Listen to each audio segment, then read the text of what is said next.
It's the Ron and Fez show. Joe Pooh, our announcer. Knob in the hob. I said hob in the knob. Ew. Fuck, where we going, baby? All right. Okay. It's, he really has to go. Quick, go, run. Peacat, there he goes. It is the Ron and Fez show. We do have another Palm M500 handheld that will be given out a little later on tonight. It's a good one with the new OS version 4.0 software just in time for the holidays. Fezzy, have you had a chance to see the videotape making its way around the other TV shows with Osama bin Laden and some Saudi sheikh? Yeah, I have seen just clips. I've not watched in its entirety of this terrorist slumber party.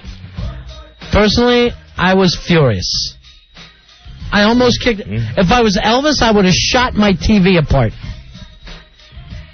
And had a lot of spares. So, Osama and this Saudi sheikh just having the time of their life. Just yucking it up in their PJs. Yucking it up in their PJs in beautiful Afghanistan. Talking about how all the people in Saudi Arabia are happy and how their phones were all clogged up as they called each other, saying, praise be to Allah, praise be to Allah. And now bin Laden had to chill everyone out around him after the first plane hit, telling them, be patient, there's more to come. You ain't seen nothing yet. And then saying that the country was terrorized, thinking that a coup was taking place. Some of the other things revealed on the tape is the men who carried out the attacks said they didn't have the plane revealed to them until just before they boarded the planes. That's great. Now the sheik that... And then he laughed again. Now the sheik that was on here with him, right? Uh-huh. The Saudi sheik. That's not the Iron Sheik, is it? I couldn't tell. No, but every bit as evil and despicable. I heard Hapui at some time. Literally watching this thing, I was going, thank God Smell-O-Vision has never caught on. Oh, jeez. Because this would be the worst tape ever. Could you imagine what was the stench in that room? I can't. I don't know what we're waiting for, Fuzzy. I don't know what we're waiting for.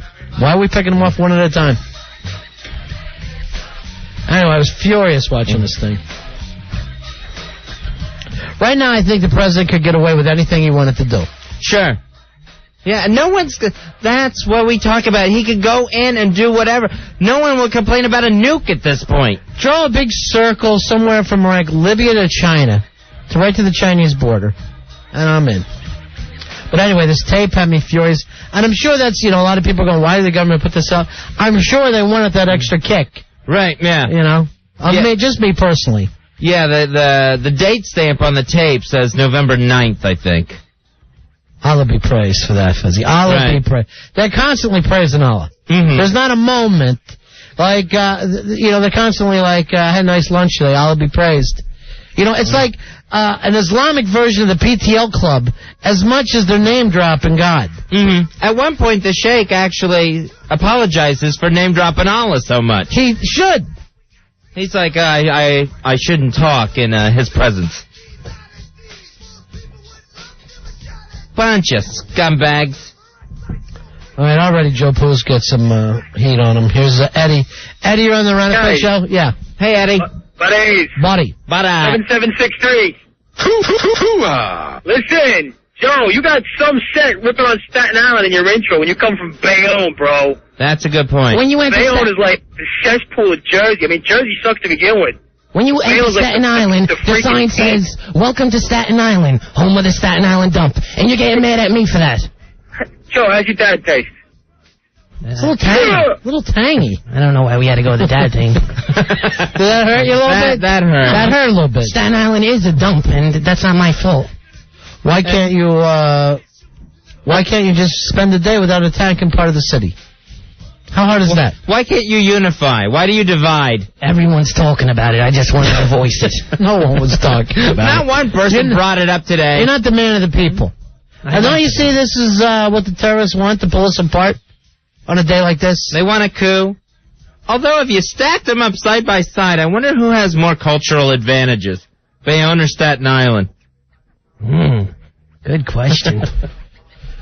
Fezzy, I'd have to go with Staten Island there. Yeah? Yeah. Hey, John, you're on Ron and Fez. Chewing gum, anyway. Hey, John. I just want to say, It's a fake voice. You're doing a fake voice, John. What? You're doing a fake voice. And it's... Okay, fine. I'm doing fake voice. All right. You are lumping all Arabic people in the same message Russian. you're giving. Yeah, right. I know. Next thing he's going to mention moose and squirrel. Oh, okay. That's good. Very funny, but it's a good show. But... Quit faking. I got to get somebody on the phone, Fezzy. Who isn't fooled by every Tom, Dick, and Saudi that calls in. Bill, you back in the bottle? Because I'm going to go check you out there.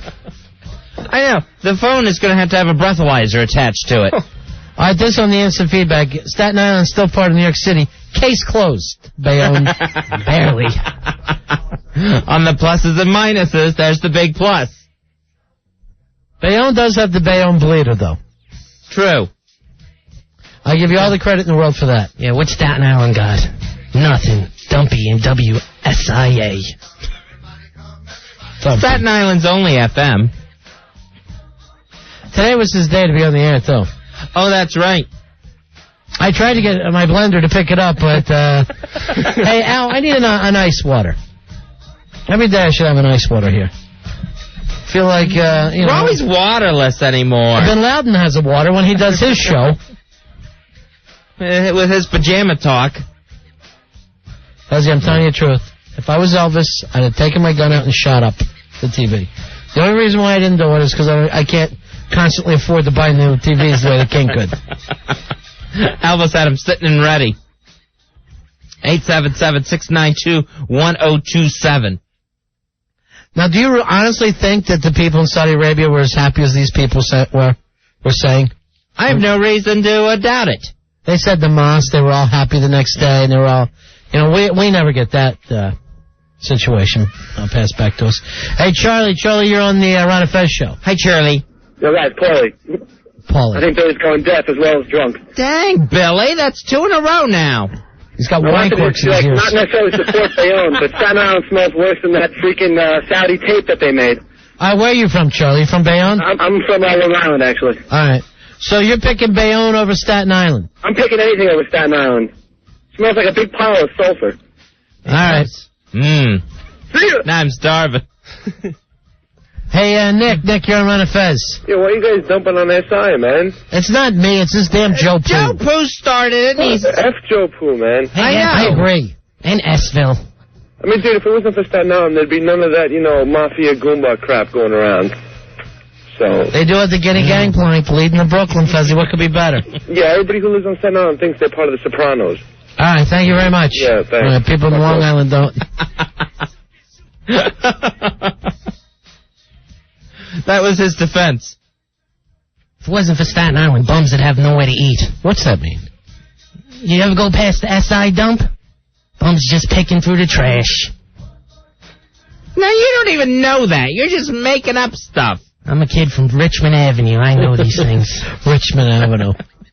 I wish you were from Richmond, Virginia, and I send you home for the holidays. This kid always talks like he was raised in the Depression.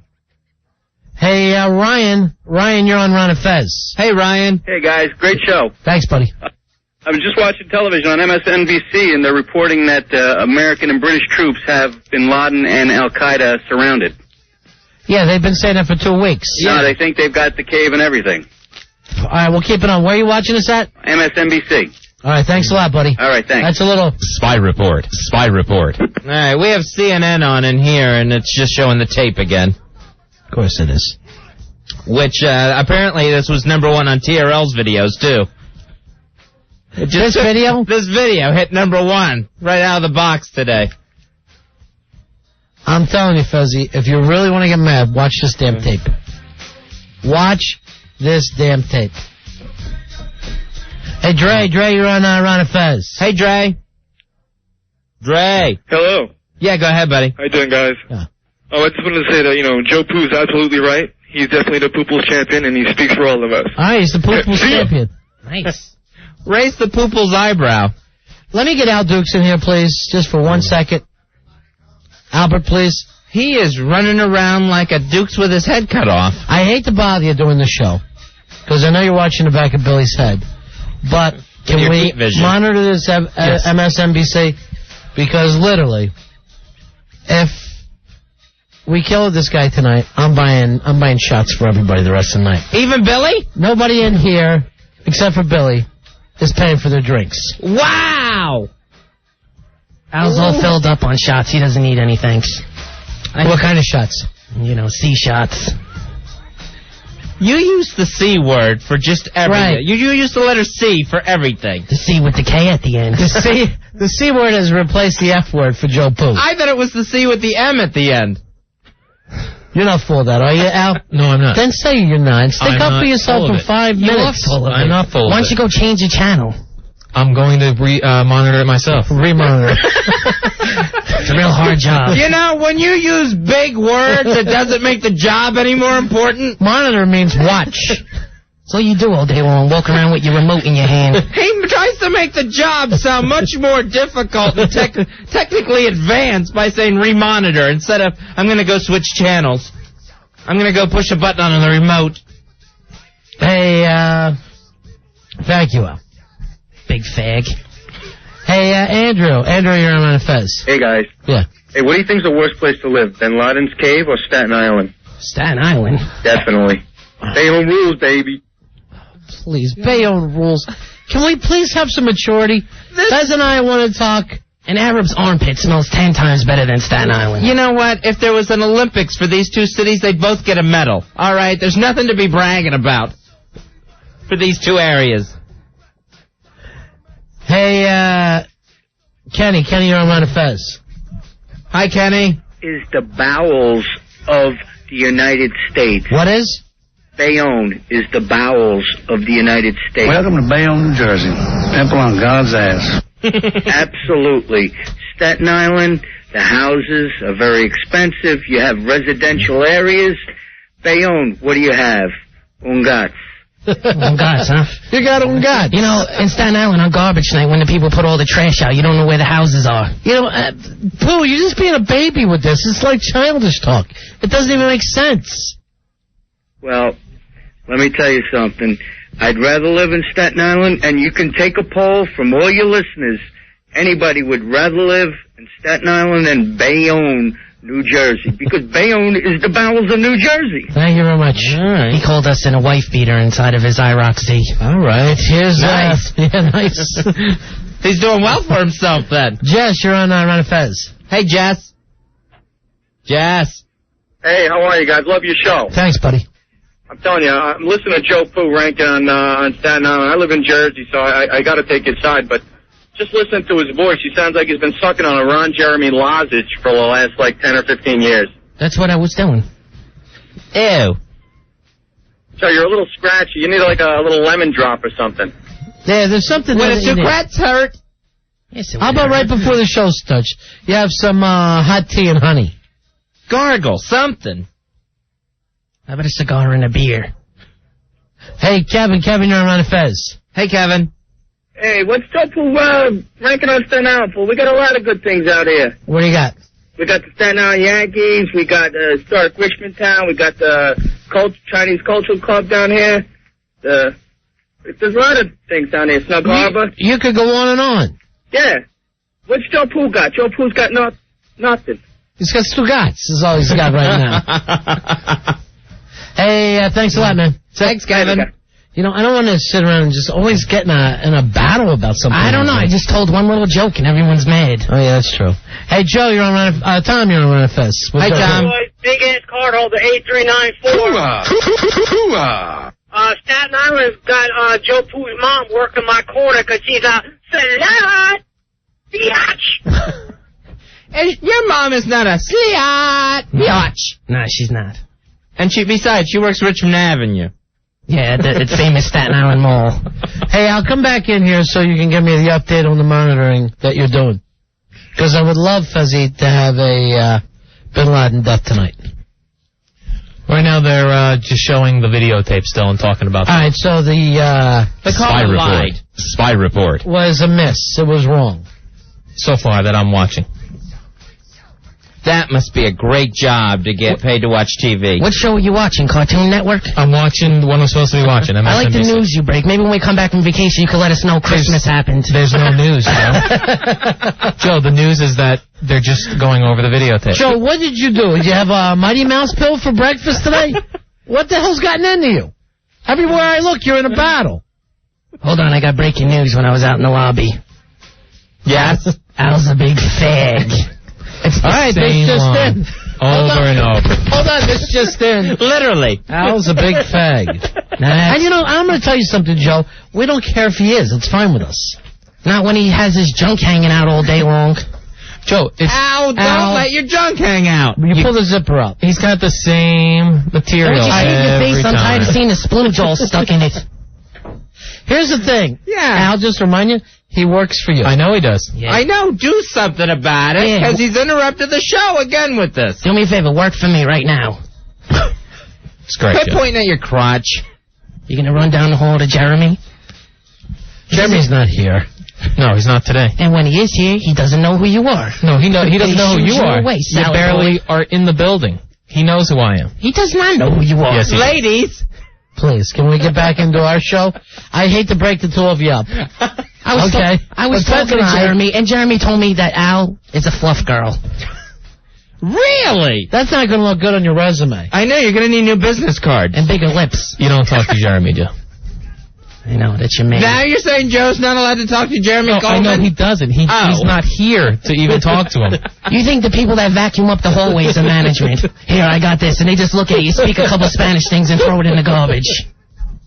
You better not go handing reports to the people cleaning up. To Maria. Joe, She's busy at night. You would have to get here before 6 in order to see office people in the building. So what, you get here at 12 o'clock in the afternoon and walk around with your nuts in your hand? And that's a job? All right, hold on. I hate to get back to the big people talk. Dennis, you're on Ron and Fez. Hi, Dennis. Hi, guys. I got a spy report. Good, hold on. Spy report.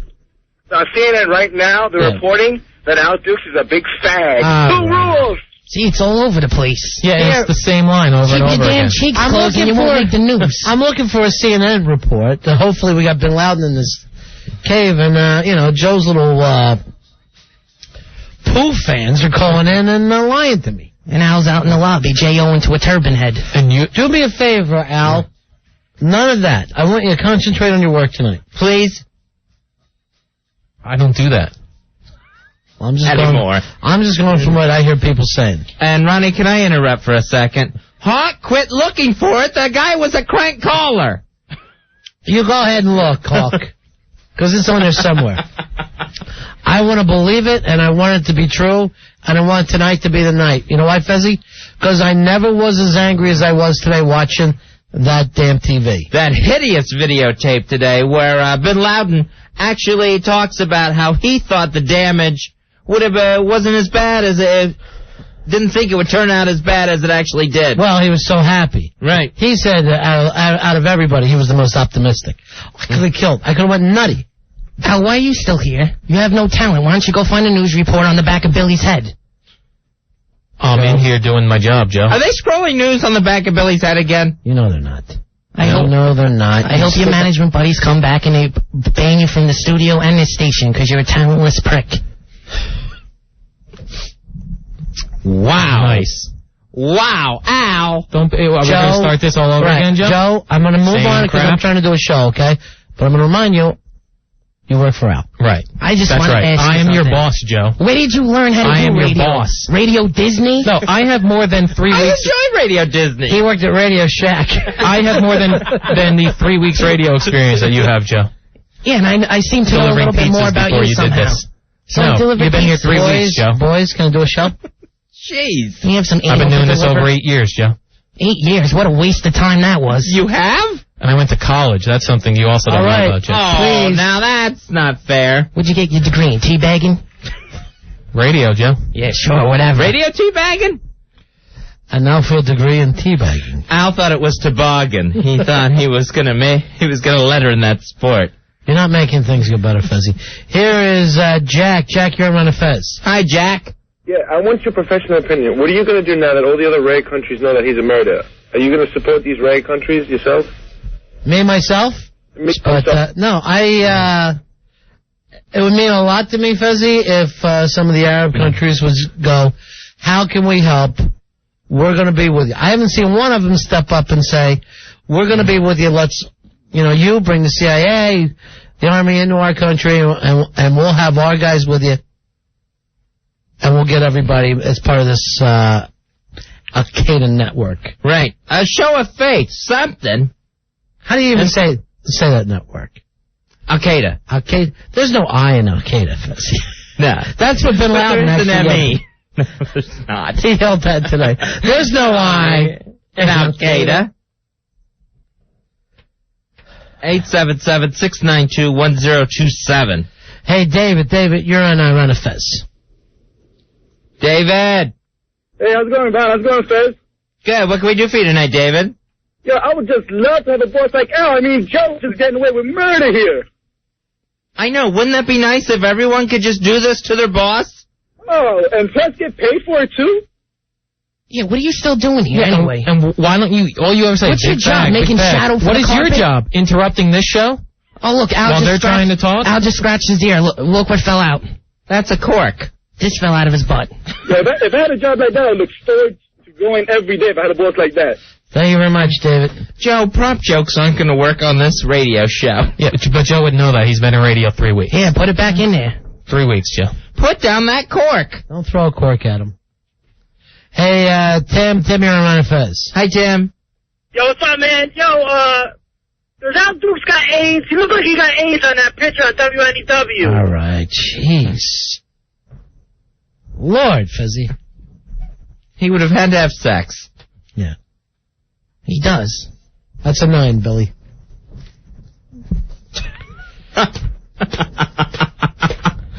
One day at a time, big man.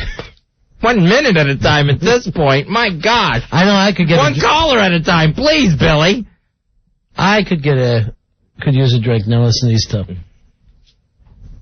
I'm still looking at you standing here, wasting air.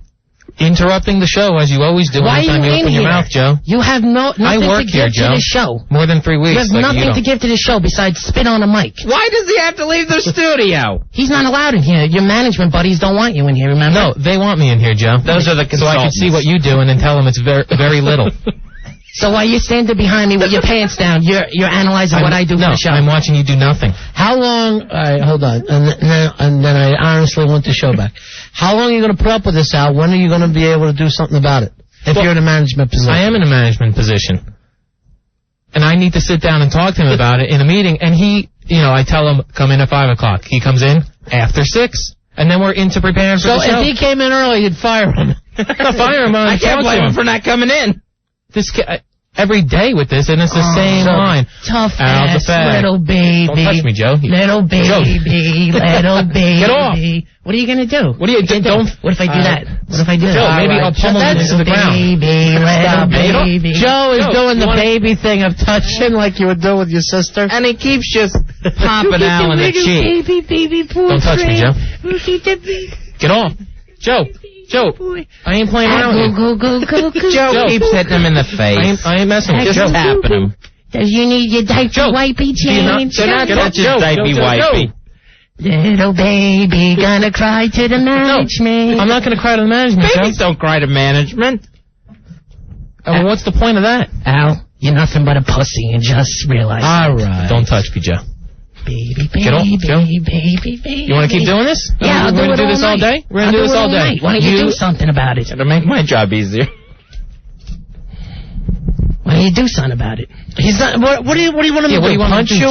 Joe? Punch you here? What's that going to do? Take a swing so I can put you through the window. Rub your cheeks back? What do you want him to do?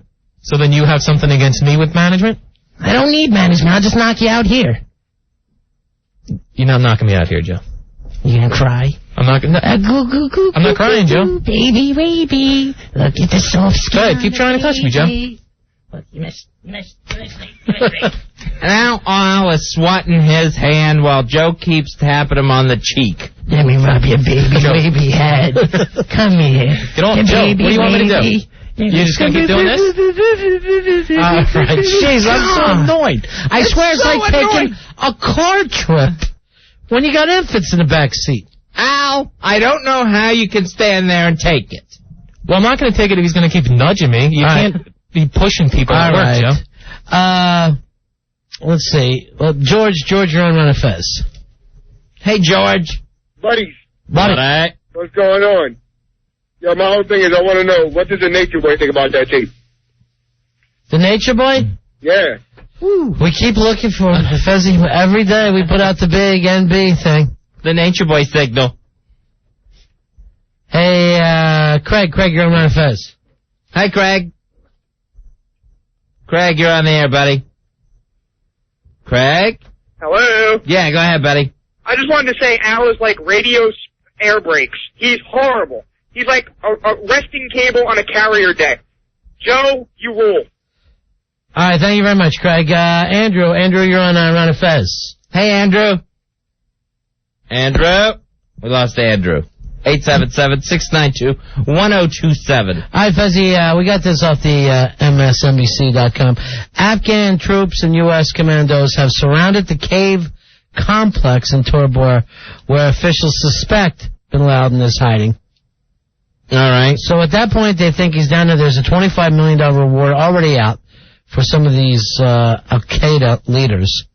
And about another $10 million in an attempt to find Omar and other Taliban leaders. So they think they have surrounded the cave. Yeah, the United States has reason to believe that Osama bin Laden is surrounded by his opposition forces. Now, did you not hear these other things that perhaps he got off and is in Pakistan? Yeah, because apparently in this Tora Bora complex, some of the tunnels lead to the water where you can boat to Pakistan. So, but they said, I saw one military strategist talk about how that couldn't have happened, that they've been watching. Here's Ted. Ted, you're on Run of Fez. Hey, Ted. Yeah, I was just calling to say exactly the same thing about them surrounding the cave. All right, we'll keep a spy report. Spy report on that. CNN definitely has confirmed this right on there. All right, CNN is saying it now, and so is MSNBC. All right, thanks a lot. All right, so that's from both news agencies. Fezzy, this would be, and I'm telling you, I spent the day enraged over this tape.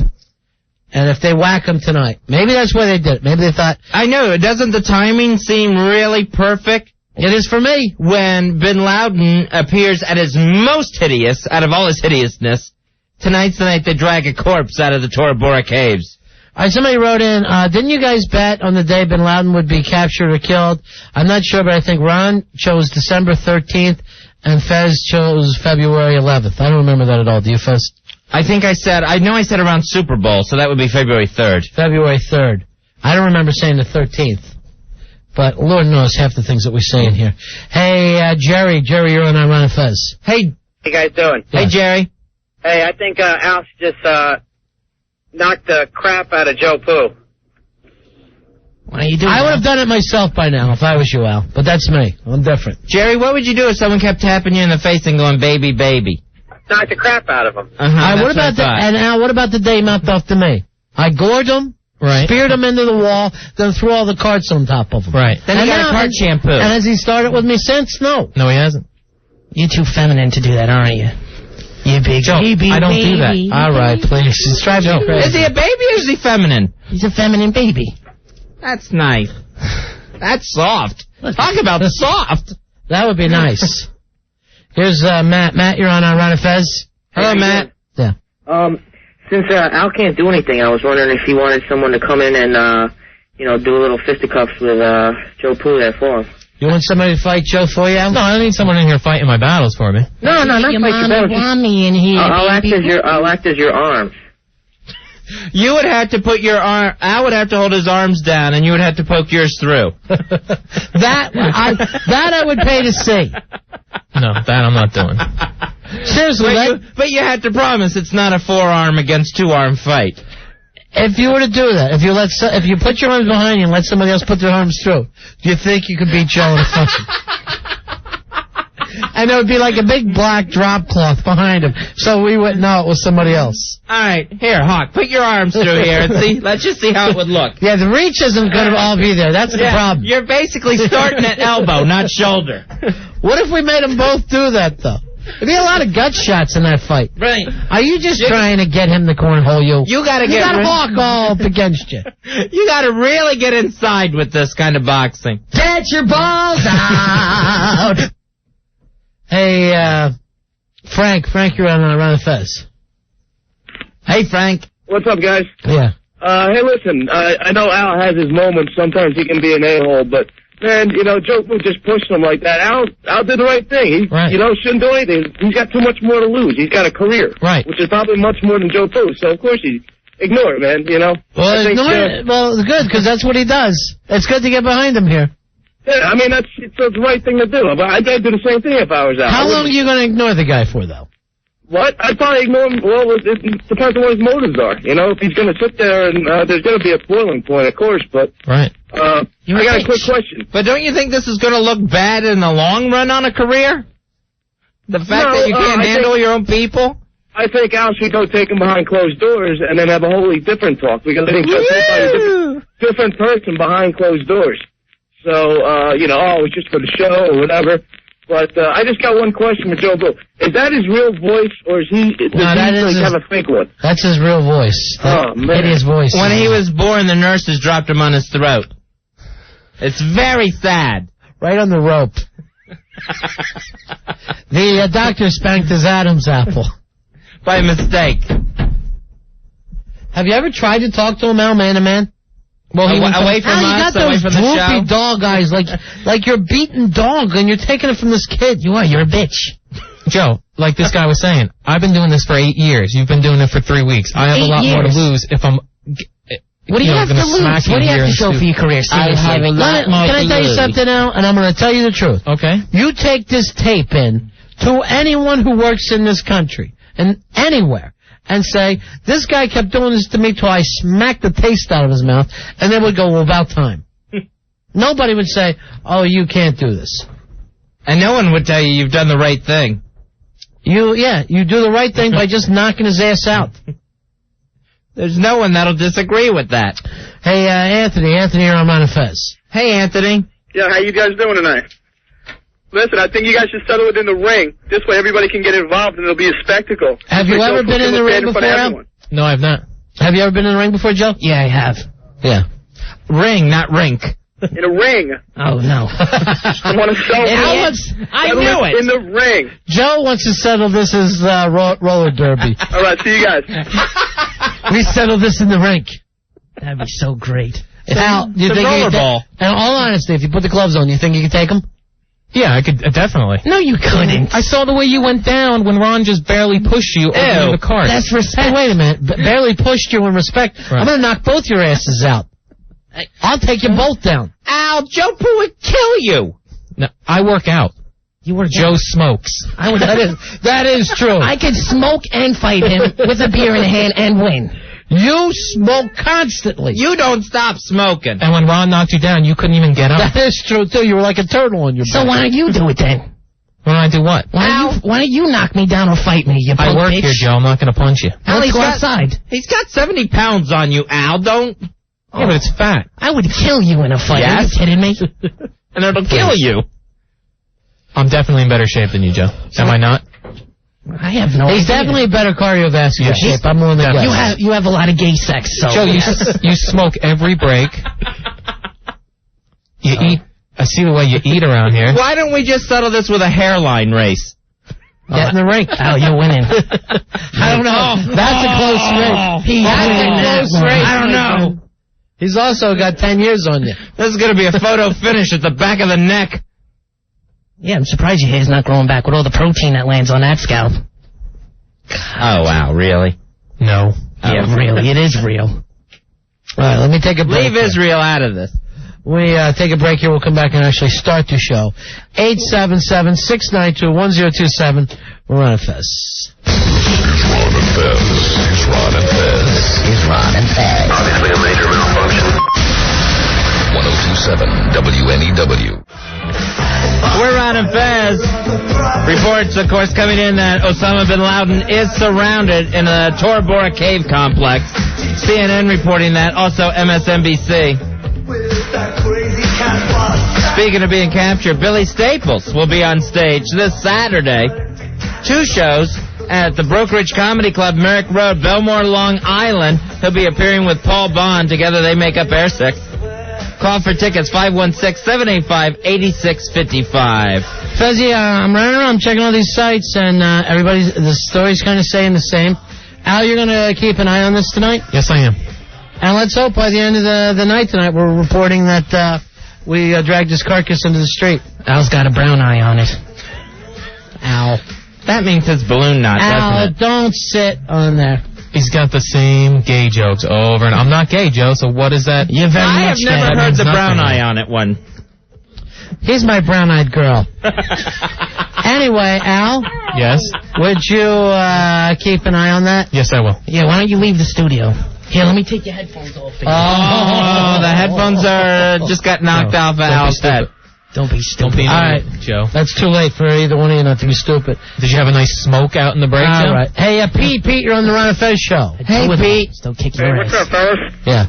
Go ahead, Pete. Listen, I just wanted to know, if something does happen to Bin Laden tonight, are you guys going to cut the 10-10 wins, or are you just going to carry the story yourself? We're going to carry the story ourselves, piece it together, and literally, I think, going to give you the best news story you've ever had. Dog. Yeah, all right. See you later. It's like Rather and Chung together again. You know, if we have to, we'll simulcast with Dylan Rather. Mm-hmm. You know, big-ass simulcast. But, I mean, I couldn't possibly give up the show.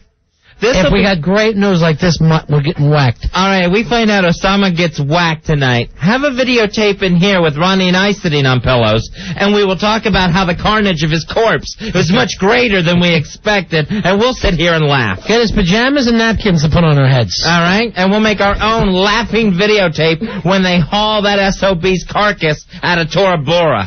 Hey, Alex, you're on a Fez. Hi, Alex. Hey guys, how you doing? buddy. Pete kind of beat me to the punch. How come I have to find out from you guys before 10-10 wins about this? Well, you know, we're not looking for sources. You guys are better stars than they do. All right, thank you very much. There you go. They're all hung up on the facts. Right, we're not going to fall for that. We're going to play the part of the blood-thirsty mob tonight. Sure. Hey, John, you're on Ron and Fez. Hello, John. Yeah, hiya, fellas. What the hell is this? Is this, Hey, when are you gonna kick, Joe Pooh's ass? This Hi, is this an is Elmo fake? impersonator. This is a fake Elmo? Yes. That's not very good, though, but thank you. A lot of impersonations tonight. Yeah, I'm noticing that. Al's impersonating a man. Really? And you're impersonating a funny guy, Joe. And you're impersonating a good worker. Right. And you're impersonating a guy just standing around doing nothing. And you're impersonating a guy that's as a good date. Right. Hey, you're allowed to say suck, by the way, Joe, just so you know. Nothing wrong with saying suck. I've gotten rid of all the curses and abbreviated them. Stupid. Hey, Anthony, you're on Ron and Fez. Hey, what's up, guys? 649. All right, buddy. I just want to let you know, if Al and Joe put as much time into the show as they do into hating each other, Yes? they would be like a good tag team radio duo behind the scenes. Instead of bickering on the air all night. So there would be a behind-the-scenes duo? Yeah, you know. Gay ambiguous duo? Yeah, there you go. I'm not in no gay duo with this fag. Sorry, Anthony. All right. Hey, Kevin, you're on Ron and Fez. Hi, Kevin. What's going on? How can Al sit there and take all that from Joe? Because he's a butt soldier. Because I'm working, and I'm not going to... Yeah, Al, I'll tell you what. You give me Raw tickets, I'll come down and I'll knock Joe out one shot. What do you say, Al? No, I don't need this guy. One shot. Have this guy fight for you. I don't Al, need this a guy is the fighting second for me. guy that's offered to fight for I don't need you. a guy fighting for You me. ought to take it up. I'm not Al, taking plus it I got up. another beef with Joe. I live in Staten Island. Hey, you got two Raw Why tickets. don't you get this guy Raw tickets, he comes down and beats up Joe. It's that easy. WWF tickets. I don't need a guy coming down and beating up Joe for me. Have him fight for your honor. Want your mommy to fight for you? No, Joe, I don't need anybody. You know, I know I would kill you in a fight, because you were those little punk kids in school that would get your nose broken, and mommy had to come and bring you a new T-shirt. You wouldn't with even get near blood the on nose, it. Joe. Oh, because you're bobbing and weaving, Ali? I'm just swinging. At what? And Is that protecting. Swinging and protecting? Yeah. Put 'em on. Is that like hoping and praying? Wishing and hoping and singing and praying. And swinging and protecting. Isn't that song on your producing file? Wishing we had a producer who could bring in guests and cool people. Cool people. We've got a cool person on tonight, Fez. Hey, Pat, you're on Run of Fez. Hey, Pat. Hey, what's up, Al? What can we do for you, Pat? No, I was just going to say that anybody touches Al, I'll have to come down there and I'll have to kill him, and then Al's my bitch. This is what happens in prison now. If you're smart, you just really pick the biggest guy and then smoke him, and then everybody else will leave you alone. Right. I'm not swinging at anybody. I'm at work. It's like your life is Oz, Al. Get a boyfriend, Al, is what he's saying. I don't need a boyfriend. That way on the yard, everybody knows that you can't be dirtied. No, I'm working. I'll give you 2 cigarettes for a BJ. Take it, Al. Al, do it. You know he won't give up cigarettes. Get a cigar from him and give it to me. Then what will you do during the breaks, Joe? I'll smoke and eat bad food. That's a good joke. You do smoke and eat bad food, Joe. You really do. So does half the other people that work here.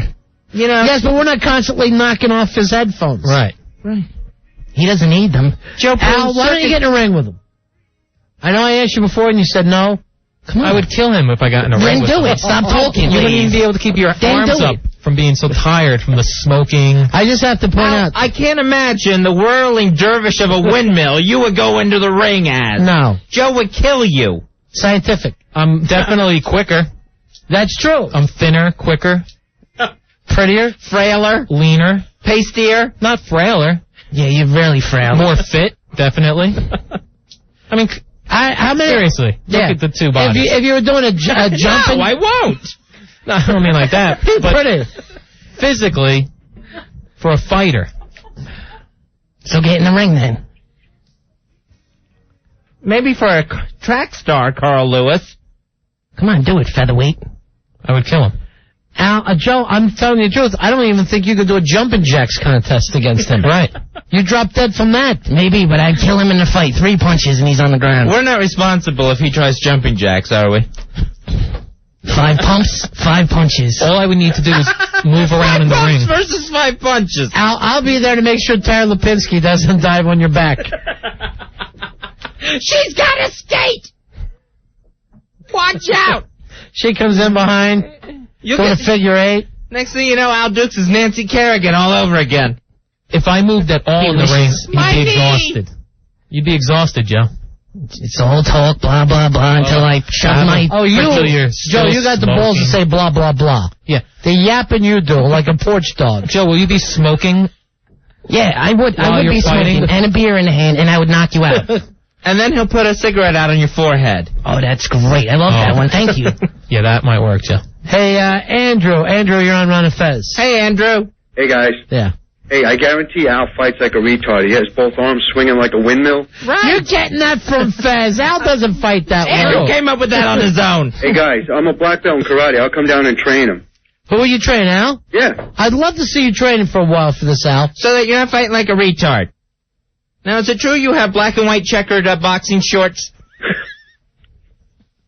Al, if he trained you, Right. all right, would you get in the ring then? I would destroy Joe, though, if I got in the ring. So why don't you get in the ring? Here. And then Joe. There go the headphones again. Uh-oh. Yeah, wait, you need your butt plug back. Quit They're throwing the throwing butt stuff. plug back and forth. All right, Al's ready. Joe, you're fighting me at work? No, That's let's real get- normal. Let's get in the ring. I might just start swinging at you here at work, Joe. You wouldn't swing at me anywhere. Where I have a career, you have a Little part-time pump job. bitch, He means with his baby. pud. I'm not doing a pud match. Again. Let's go, Joe. Pud match against Al Dukes. I dare you. On guard. Al, take your pud out and go after him. I'm not doing that. That's what he does to pick up guys. It's not a mating ritual. Al, why don't you do this? Why don't you train, and then see if, you feel like fighting him. I'd be able to kill him, though. So do it then. Stop talking, bitch. Oh. Joe, will you train by stopping I won't smoking? train at all. I will smoke in the ring. Then I'll smoke you when I get in the ring. It's a ring, not a rink. No. We're not fighting on ice again. It ain't a hockey fight. He's going to pull Al's shirt over his head. And if there was gloves, Joe, you can't just grab him by the shirt like you're used to fighting. It would be a sport then, Joe. Joe would actually pull his gloves off, thinking that was part of it, like he's a goalie. What do you think? What do you think, Al? I'd fight him. No, I'm not fighting at work. Fight him in the rink? Yeah, not at work. Hey, if both you guys just left here, I would be happy. Then we all win. Come on, fight to the death, bitch. Fight to the death? Maximus Puius. Hey, Steve, you're on Ron and Fez. Hey, guys, love your show. Thanks, man. You know, all you have to do is get in the ring with him and pull his shirt off. Yeah, that's his kryptonite. Will we? Yeah, you're in your boxing, Joe. Yeah. It's no shirt. Hey, I'd still whoop your ass. It's not Olympic. Right. Joe goes running out of the ring, humiliated, covering up his big man breast. And what are you going to do after you punch my nipples? Suck me? Punch in the face. Oh, punch me in the face. Yeah, it's boxing. In your yellow teeth from all your cigarettes. Oh. Yellow teeth, huh? Yeah. They are yellow. Maybe I'm crazy here, but I was sounding like a young Cassius Clay. Al, you know that's not his name. Is it, Al? No. It is. And you can't say that on the radio, Joe. But you wouldn't know that. You've only been in the business 3 weeks. Yeah, you could say it. They're down with the 3 weeks. Yeah, you've been in for 8 years. Yes. And I just said it and it didn't get done. Cassius. Hey, Jesse, you're on Ron and Fez. Hi, Jesse. Hey, guys. I wonder if are we going to be getting any Paul blurbs in the new Bin Laden movie? Oh, yeah, sure, man. We'll see if they're reviewing Bin Laden's video tonight. Hey, Joe. Joe, you're on Ron and Fez. Hey, Joe. What's up, guys? Listen, I just want to say I think I have my money on Al. Definitely. You put your mother on Al? Ew. Put my money on Al. Oh, your money on Al. Oh, good. I think it says mommy. Maybe if you put your father on Al. Listen, all I know is if you did jumping jack today, you got to be broadcasting from the 9th floor. Thanks a lot, man. Have a good night. Thanks for the call. Hey, Steven, you're on Ron and Fez. Steven. Yes. What can we do for you tonight, buddy? Yeah, I think it's pretty obvious from this whole pseudo-homosexual exchange that the only reason, well, besides, I guess, a bit of fear that Al Dukes is no way going to kick Joe Poo's ass, is because he's sweet on him. He obviously loves the guy. Isn't the sexual tension thick in here tonight? It is unbelievable. It really is sexual tension. The guy he's not just a big fag, you know? It's like David Arquette on his wedding night. He craves cocks. You do, Al. Courtney Cox. That was Courtney Cox, so leave that on there, dump guy. Right. All right, the beautiful Quinn just stopped in to see us tonight. Nice to see you, Quinn. Quinn, when you're looking, by the way, I love the Catwoman suit that you got on. Wow. Stand up and let's get a good look at that. Thank you. Oh, my God. That's a very sexy, sexy look. Well, I'm incognito. Yeah, oh, you're kind of, coming in like a ninja person in the middle of the night. Oh, always. I walk down the street. Oh, good. Yeah, your own little theme music there. Thank you. Little cat stuff. Well, you look great, Kyo. Thanks for stopping by. Well, thank you for having me. I know. When you look up at I'm these... so glad to be here tonight. You picked the right night. I'm a little afraid. When you look at these two... I tell the girls not to fight in front of company. The Formica is saving me. Who would you honestly pick in a fight? Let's say if you really had to bet money. I know you can't tell because Joe wears a lot of layered clothing to hide his body. I have a T-shirt on and then a shirt over. And then another thing. And something covering your nipples. Stupid dick. Why all the layers, Joe? It's a T-shirt and a shirt. You just wear a collared shirt with nothing under it? I sweat. Who would you pick, Yo? Go with the Catwoman suit.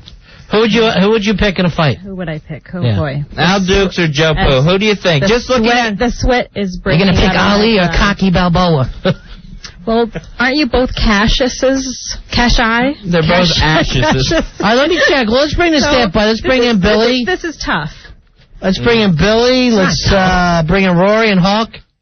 Staples, now! Hawk, who would you pick in a fight if you had to put money up? I think Al could take him. You serious, stick bug? Wow, the Lankies are sticking together. Who do you got here? Tell the truth, too, Billy. Heavy money on Pooh. Really? Based heavy on money. What? Now, would you take knockout or decision? Oh, it's a knockout. All right. Or will Joe be tired and he just falls asleep in the ring? I doubt if that would happen. 1 round. Wow. Who would you pick, Roy? Roy Hamptons. I got my money on Pooh as long as as long as Al doesn't run around the ring too much. All right, so you're saying, if he doesn't skate away from him in the rink. Right. All right. I don't mind being the underdog in these guys' eyes. Underdog. Speed of lightning. As long as you both wear capes. Who would you take, Fezzi? Who would I take? I'm taking the thicker, angrier Joe Pooh. Really? To win a fight? Yes. Man. Yes. The street sense comes in. I would take Al. I agree. Here's why I would take Al. On that crazy falling movie with Michael Douglas, what was the name of that thing? Falling Down. Falling Down. Because Al is this white man who's taken crap his whole life, and he's ready to snap. Right. If you had glasses and hair, you would look just like Michael Douglas in that movie. And it's not a street fight. No, it's going to be a street fight. All right, according to this, Pantera writes in, my bet is Al starts crying before the first round is over. Pantera, who's supposed to be your buddy. I mean, you guys have seen... Underdog is here. The strength I get when I was drinking that time with the foosball table and everything. Well, then you better drink for the match. No, I'm not drinking for the match, but I have that strength in me, Joe. Yes, and I'm pretty. I have that strength in me. But don't you have to get really angry trying to change a flat tire to get it? This from Dan from Hoboken. I'm not on the staff, but I picked Joe Pooh because the ring fight will never happen because Al won't get around to producing it. So the fight will be a street fight, which favors Joe. Ow! Now, Dan from Hoboken always thinks everything out. He's insightful. More people that don't like you. You put your money on me. Everyone in this room put your money on me. I put it on you last night, and you couldn't even announce the show. I don't have to talk for the match. You put me in a match with this guy, I'm going to whoop his ass, so bet the farm on it. All right, I'll open the phones here. I know everybody called for different reasons. But who would you really think is going to win this fight? Al, you going to do it? You're going to get in the ring with him? Absolutely. But I'm going to tell you this. Wow. Get us a club. Get us a ring. Start with the lobby. I'll just let Joe fight you here. No. I'm not fighting at work. Yeah. That I'm not doing. Well, then you got to do it right. And you better book it for a Friday so you have the whole weekend off to recuperate, bitch. Jesus. I know. Here's what makes me nervous, Al. Joe is serious and you're not. I am serious. He's all you can take. He's a talker. I'm hungry. I can't wait to whoop your ass. I haven't gotten a good fight in a couple years. Not since your sister got pubes. Sorry. Sorry for laughing in your face. All right, hold on. Let's just take pube humor. Just gets everything. Here's Mike. Mike, you're on Run of Fez. Hey, Mike. What's going on, guys? Yeah. Pooh or Al? I take Pooh, man. Pooh better protect his butt from Al, dude, because Al's a butt pirate. No. All right, thank you. Al, you have to promise if you do win this fight and you knock Joe out, you're not going to anally rape him. Nestor, you're on Run of Fez. You have to promise. You don't have to promise that. Nestor, you're on Run of Fez. Hey, guys, what's going on? How are you tonight? Good. I'd like to say hello, Joe. Hello. And, Where's he coming from, a zoo? I don't think Al can hide behind his master's degree, the little fig. That actually sounds a little bit like you. Hey, Frank, you're on Run of Fez. Who'd you pick in the fight? Hey, how you doing? Yeah. Hey, listen, I just wanted to tell you one thing. If you want to make this the best fight going, all you got to do is, and have both of them agree, Joe and Al, you both think you're going to win? Yes. No, you are not going to win. I'm going to hurt you so bad. This is so serious. This is it. It's this simple. Whoever loses has to leave the show. And then you're going to see... that. Oh, that may mean Ronnie wins. You know what? Here's the thing. Forget the other ring. Let's fight right here, right now. I'm not fighting. Put your hands up and let's do it. Wait, listen. How many push-ups can you guys do? I'll tell you this. Winner sleeps with Queen. Ron? Yeah. The three of us, we'll all do push-ups. No, I would can't, love that. I can't do a push-up. Let's see how many with push-ups. Glenn in between you. Q, you go first. Let's see you do a push-up. In your cat suit. Yeah. Go ahead, do a push-up right here. Go right over here. Right here on the floor. Come on. Yeah, turn it around that way. Yeah, I want you pointing that way. It'll be nice. Oh, no, the other way. Okay. The floor's cleaner if you turn the other way. Oh, yeah. Because, look, you stopped the sweat down here. Right over there. Oh, and I killed somebody or something here today. Yeah, just like that. Should I hold your feet while you're doing this? Unbelievable. Okay. Look at her. Easy. You want Billy to sit on your back? Make it a little tougher? All right, let me just touch. Oh, my God. 4. She would destroy both of you. Yes, she's firm. 6, 7. Oh, my God. Look at these quin-ups. Very nice. 7. All right, yeah. Okay. You would kill either one of these other women in a fight. Oh, yeah, but I... Yeah, you would come in swinging crazy? I did that. Nice work. Hey, Lisa, you're on Ron and Fez. Hey, Lisa. Hi, guys. Good evening. Hey. All right, Pooh or Dukes? Oh, Pooh. What? Pooh all day. What are You're basing it on him saying I'm a fag, which I'm not, and his voice. You're a skinny little man whore. I'll demolish you. You just said you couldn't do a push-up. A No, push-up is actually, all I disagree. upper body strength. which No, you you need better for beware, because I'm boxing, pissed Joe. off, and I'm hungry, and I'm going to be in great shape to whoop your ass, Right. bitch boy. You're always hungry. I know. And circus peanuts are not a vegetable. I'm going to tell you that right now. They can be. No. Beside a mash. So, Lisa, you're picking Pooh, huh? I'm digging Pooh all day. You can talk the talk, but Al, no disrespect to you. You sound like a professional gentleman. You Yes, I am. just don't sound like that street savvy, aggressive, gonna kick butt. But I work out. Fair enough, but so do I. I couldn't kick your butt. What do you do, the Tony Little fag workout? Checking out his buns in the morning? No, I go to this place called the gym every once in a while, Joe. Every once in a while. Yeah, that's working out. All right, thanks, Lisa. Bye. All right. What's this Jim's last name who's been working you out? Hey, Melvin, you're on Ron and Fez. Waka waka. Come on. Don't listen to him, Mal. I'm not. Keep your head clean. And here's what I want you to do to the I fight. think it's Jimmy B from the Sports Guys. I'm not sure. To the fight, Al, no sex until the fight. Okay. Absolutely. That includes men, too. Uh-oh. No, not necessarily. That's never happened in my life. Hey, he's never been able to give that up. It is your life. Melvin, you're on Ron and Fez. Yeah, I was thinking how Danny Bonaducci and Donny Osmond got in the ring. Yeah.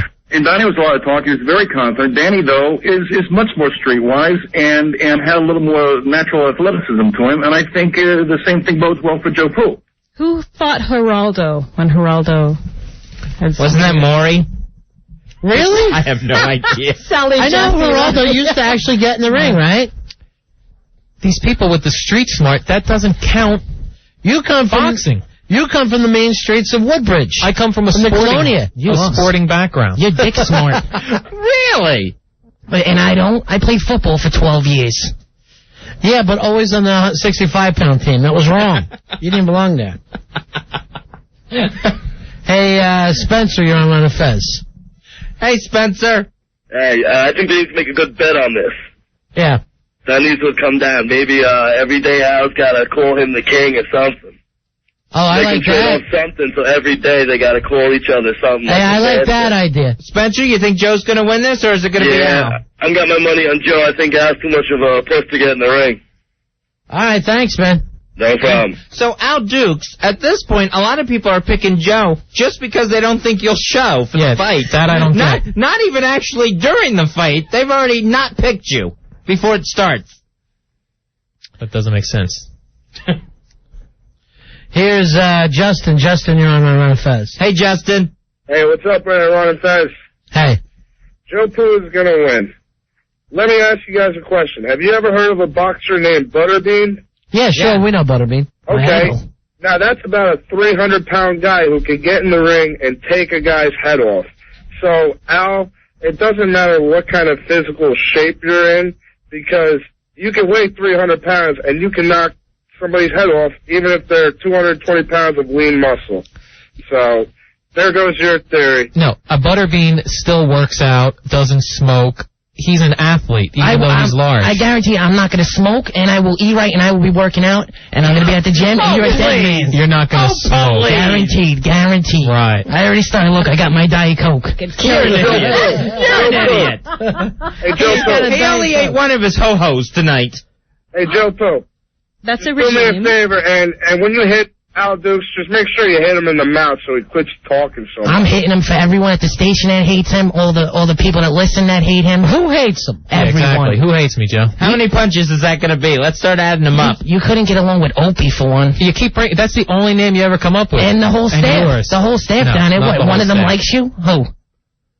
Everybody else but I've you. been in radio for 8 years. I should know. You Everyone don't know else but you. All right, watch the language, Joe. Hey, Jason. Jason, you're on Fez. Hey, what's going Jason. on, guys? Card holder 2423. Hey, you know, I was thinking, to give my opinion, I was seeing the Muhammad Ali movies coming out. Yeah. I figured in the mortal words of Muhammad Ali, you float like a butterfly, you sting like a bee. Joe Pooh's gonna hit out so hard, in his trunks he will pee. Kick his ass, Joe. Come on, smack him. I dare you. Nobody has picked Al Dukes in the fight. Yeah, but this is not a verbal fight. That's what everyone's basing this on. Everyone's basing it on a verbal fight. You just face it. You're Buffalo Bills. I'm Dallas Cowboys. See you in 2 years in a row. What's that mean? I don't know, because both those teams are really bad this year. Yeah, a couple years ago, it was every year.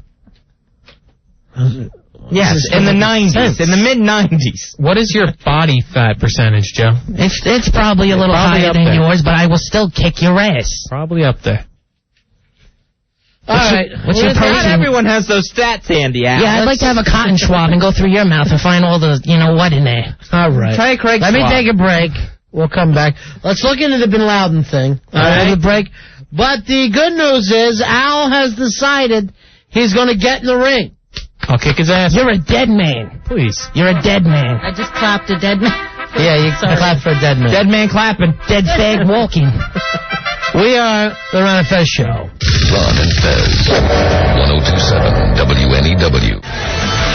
Al Dukes, Joe Pooh, gonna get in the ring. Fez, now it's just a matter of where we're going to do it at. Right. I am so proud of you, Al, for getting in the ring against this guy. And I'm going to tell you what, I honestly think your problems are going to be over. Win, lose, or draw, your problems will be over. Right. Lose. Whatever. Yes, that is an option. But when this is over, I'm sure Joe's going to respect you. Yeah, because then he'll know that if he doesn't, what I could do to him. What are you going to do to me? You're gonna beat him up every day, Al? So when I punch your head off, you land in the 4th row. You're going to run home, Jeremy, you know what he did to me? He punched my face. And Joe, you'll have no power behind any of these imaginary punches. You can't do a push-up. You He already does told do a this good guy. impression of you, Al. Like when you cry. All right, hold on. Christina, you're on Ron and Fez. Hey, Christina. Hi. I think you guys should do it at the premiere of the Muhammad Ali movie. Christmas Day? Well, I don't know, but because I think Al Dukes can fly like a butterfly, but maybe Joe Pooh can sting like a bee. Oh, yeah, I don't think we're ready to put this together, Christmas Day. Oh, it's not Christmas Day, but like... Ali movie. Down goes Frazier! Down goes Frazier! Down goes Frazier! I think so. That's a good idea. It's a Christmas miracle. Where should we do this fight, Fez? Let's see. Bayonne? The Bayonne Bleeder? Do you think we could get Chuck Wepner out there? I would love Chucky, baby! I would love to bring Chuck Wepner to this fight to do ring announcements. That would be great. Or is that an unfair advantage? I don't think Weapon knows who he is anymore. That would be the beauty of it. And then he just starts freaking out and starts swinging at both of you. All he knows is that he's in a ring again. All right, Pantera says he would love to be the ring announcer. Pantera, have you ever heard yourself speak? Pantera? In this corner. In some sort of way. I'd like to see the winner fight Lisa. Oh, my gosh. You mean actually get a shot at the belt? Hey, look who it is. It's the Ass Man. Maybe he'll show up. Ass Man. Hey, Ass Man. Dude, buddies. Buddy. I want to be Joe Pooh's water boy. Really? I would have thought you would have been with Al Dukes. Me too. I don't know. And I know them both very well. I just don't see it. I can't.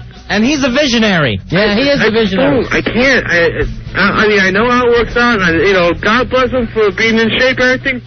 He doesn't have the street grit. This isn't a street fight, ass man. Ass man's furious with anyone who's in shape. Oh, please. Come on. I gotta take them both on with my pinky, for Christ's sake. Really? I'm not fighting ass man. He's in my corner. All right, thanks, ass man. Talk to you later. See ya, buddy. And ass man, that's not your pinky. Hey, Bernadette. Bernadette, you're on Ron and Fez. Hi, Bernadette. Hi. Yeah. I wanted to vote for Al because nobody is voting for him, and I feel bad. I would cheer for him, so I would vote for him. We'll see. All right, you should have that section of the bleachers all to yourself. Okay. Spread out. Bring a picnic. All right, this on the instant feedback from Foundry Music Dragon. He says, I pick Al Dukes in the fight because you remember that pussy in school? He would get made fun of all the time and just shake it off. But once someone tried to beat him up, he would start to cry, and then we'd become this really strong and beat the crap out of the kid. No, that happens in a movie. That never happens in real life. The only time that happens in real life is it's a retard who gets his superhuman strength all in an uproar. AJ says Pantera as the ring announcer. It would make more sense to have Taz be the announcer. Maybe we can get Marley Matlin. All right, Gay Randy will be Al's water boy. That's already in. That's not water. So, yeah. Be careful how much you drink, Al. I don't want a gay guy in my corner. You could definitely take a gallon. One's enough? Then you better step out. All right. You said he'd be in his corner or his crack? All right, Kia Boy wants Sweet Melissa to be the ring announcer. We'll never get the fight started if we have her out there ring announcing. How is this going to be any kind of ring announcing? Oh no. Oh no. Oh no. Oh no. Oh no. Oh no. Yeah. Oh yes. Oh. And that's just round one. That would be great, man. I would love to see it. Jimmy, you're on Ron and Fez. Hey, Jimmy. Yeah, what's up? I'm a little nervous because Pool Boy's there. And I don't want him to hurt me, but I'm in Al's corner. But Al was saying he was working out before? That's right. He's telling Richard Simmons don't cut it, though. Are you sweating to the oldies, Al? No, I go to a gym. Well, you should take that off on a karate guy before, because Richard Simmons ain't going to cut it. But I'm in your corner, buddy. Sounds like it. Are you doing jazzercise? What are you doing? Jane Fonda workout? No, I do weight training. You got the little faggy leg warmers on? He's a maniac. And he's dancing like he's never danced before. Patrick, you're on Ron and Fez. Hey, Patrick. How you doing, guys? There's a charity hall here in Bayonne on 34th Street. Oh, that's Joe's house. Yeah, but the point is everybody who now has to get their pizza out of town can go in there and beat the crap out of Joe. That's true, Joe. I think it should be on neutral ground, because I don't want my posse out there beating up Al before the fight. You wouldn't exactly be the hometown favorite since we found out you put nut sweat on the pizzas. Joe, yeah, loser eats a Bayonne nut sweat special. Yeah, Joe, you're far from popular in this town. All right, thanks, Patrick. So there is no home field advantage there. No. Hey, there's a broken home field advantage. Well, while we're let's check around and see anything on the Bin Laden situation. In the meantime, Fezzi, Billy Staples and Paul Bond will be appearing this Saturday night, December 15th, at the Brokerage Comedy Club, Merrick Road in Belmore, Long Island. Here's the phone number, 516-785-8655 for tickets and information. I guess Paul's appearing there tomorrow. Why isn't Billy there tomorrow night? He's got tomorrow night off. Yeah, Billy is going to be there just Saturday. Paul Bond's going to be there Friday and Saturday at the Brokerage Comedy Club. 2 shows on Saturday with Billy Staples. Billy, why aren't you going to be there tomorrow if we're not working tomorrow night? We're doing best of. Staples! Now! Billy? Because when we originally booked the date, I didn't know we were working, but tomorrow we have the Christmas party. So we have the... Billy, you're not drinking. I don't care what you say. No, I know You've I'm been not flagged. drinking. I know I'm not going to drink. You've been flagged. No one will serve you at that party tomorrow. You know that, right? I'm not going to give them the opportunity to turn me down. Okay. Same with the women. He's on his way back. My man's on his way back. That's good, Billy. Maybe you ought to fight Ass Man in a Staples match. Wow. Staples versus Staples. Whoever loses has to have the Staples taken away. Wow. I'd go for that. Winner takes all Staples. Wow. Staple cage match. I like it. You'd be. Imagine how much you'd eat if you lost that match. Both of them would try to throw the fight. Just to be able to enjoy some garlic bread again. They got pizzas and cheesesteaks in the corner in case they lose. S-Man will be pulling the Antonio Aoki laying on his back trying to kick me. They're in the ring. Oh, I gave it all I had. I really went out there. The bell rings. Bell rings and two guys dive. They'll actually smash heads on the way down. And then they have coleslaw. All right, we got anything at all on that? Cut his eyes. They're already swollen. What does that mean, Joe? It's boxing terms. I understand it. When you grow up in the ring like me, you know those things. You're the Lord of the Rings. He's a hell of a dancer. All right, so Bin Laden believes surrounded in the Tora Bora cave complex. That was the word earlier tonight from CNN and MSNBC. No update on that. Now, if you watched that damn thing today, I'm telling you, I was smoking mad seeing Bin Laden and this other Saudi guy, this sheikh, right? Just giggling and all happy and thanking Allah for how well this went. I got news for you. The Saudis are not our friends. I get so frustrated every time someone says our friends, the Saudis. When have they ever been good to us other than giving us oil? Selling us oil. Right. So, and of course, all the hijackers, Saudis. 16 out of 18 of them were Saudis. And on the videotape that was released today, Bin Laden says he knew of the attack on the previous Thursday before the 11th. Now, is Bin Laden part of the Saudi royal family? I know he's like a Saudi billionaire. Or a millionaire, but I think he's like part of that royal family. I think he's like a nephew or something. I'm sure they're all related in one way or another, incestuously. Hey, Dave, you're on Ron and Fez. Hi, Dave. Hey, guys, how you doing? What can we do for you, Dave? Hey, listen, big-ass card holder, Al, how about doing your job? I'm still waiting. I'll call for you. Yeah, hey, listen, I think Joe Pooh is going to rope a fag. That's what I think's going to happen. Yeah, is this going to be a hate crime? No. And listen, Big Al, I work out too. Instead of eating my dinner in my recliner, I get up and go to the dining room table. Nice. How's that working out for you? Working out real well. Good, seeing results. Yeah, it works real well. All right, thanks a lot. Hey, Rich, you're on Ron and Fez. Hi, Rich. Hey, guys, how's it going? 3069. Hooah! Hooah! Hooah! Hey, I just wanted to tell Al, just because he's good so to George Foreman doesn't mean he's going to fight like him. Is that what you mean by training? Eating chicken off your George Foreman mean green reducer machine? No, but I don't eat... ironic. That's not chicken. I don't eat fatty foods. Hey, guys. Seriously, and that gives you a fight instinct. Why don't you go home and train on that grill? Just read the box, read the instructions. Just keep looking at the picture of George on the label. Hey, guys, man, if you want to put a little twist on it, get Staples and Ass-Man with those two and do a little cockfight. All right, thank you very much. I think we may I think we may sumo them. Can we get them in big diapers? Oh. Al, I want you coming in like, I want it bigger than big. I want you coming in with fireworks. Okay. I could do that. Oh, that's him. He's Mr. Fireworks. Here's Will. Will, you're on Ron and Fez. How you doing, buddy? Hello, Will. Hey, I just want to make sure that this is there's some real animosity here. This isn't a bit because please. This is for real, right? If it was a bit, wouldn't it be interesting? If it's a bit, it's the best bit you guys have ever done. I'm witness to this. These guys aren't roommates. Quinn sees what goes on during the commercial break. I'm frightened. Tell me the truth, Quinn. It's a little tense, isn't it? Oh, yeah. Hey, Ron and Fez, why don't you guys give us a little preview, because you know this fight is not going to come off. I mean, it's not going to happen. It's going to be, swept under the carpet if Al's taking control of it. Let's just see you fight each other for a second, just so we can see what it would look like. They're not going to fight. They're not going to fight in the studio. Just how about a little arm wrestling? At least to see who's, you could give us a little simulcast, a big ass simulcast, a little arm wrestle. Get the aggression out. As a matter of fact, arm wrestling really doesn't tell, but if you guys want to arm wrestle, I like to see you shadow box, slap each other a little bit, so I could get an idea what both your styles are. I'll shadow him. Yeah, okay. Let's see it.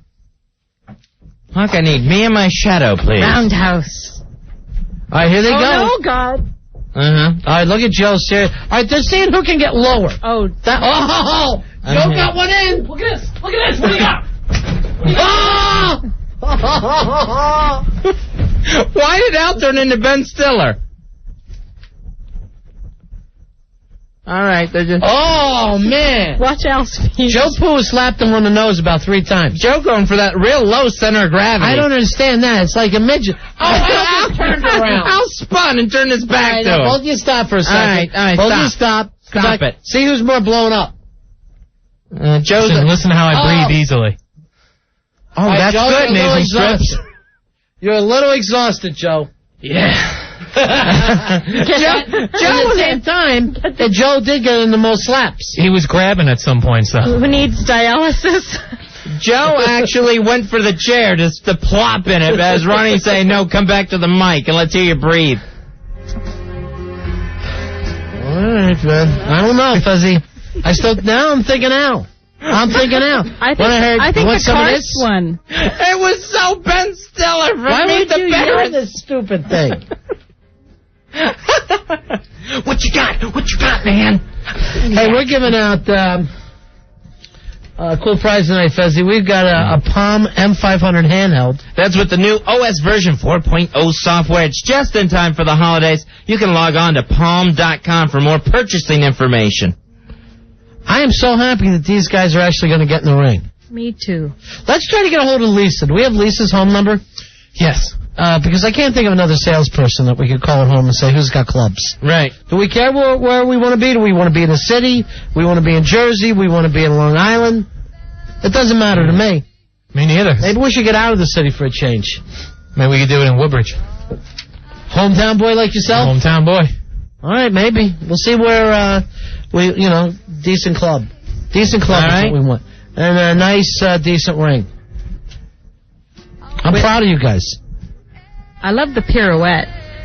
Yeah, Al actually at one point. Spun on his toes and turned his back to Joe.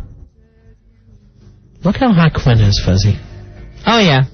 And I know this for a fact. And I bet Q's not going to talk about it on the air. I know for a fact Q has dated some celebrities. Oh. Really? Yeah. No, I have not.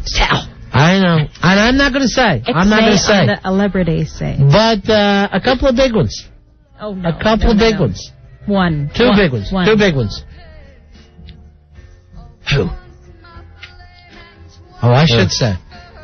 Tell me. No, I have to. No, maybe someday I'll tell you, Fez. Someday. The senator doesn't count. After I open up my... when are you giving me the Christmas present? I'm giving you a Christmas present a week from tonight. In cash or check? Yay! I am not giving you cash, and I am not writing you a check. You asked me what I wanted this year, right? Yes. I said $600.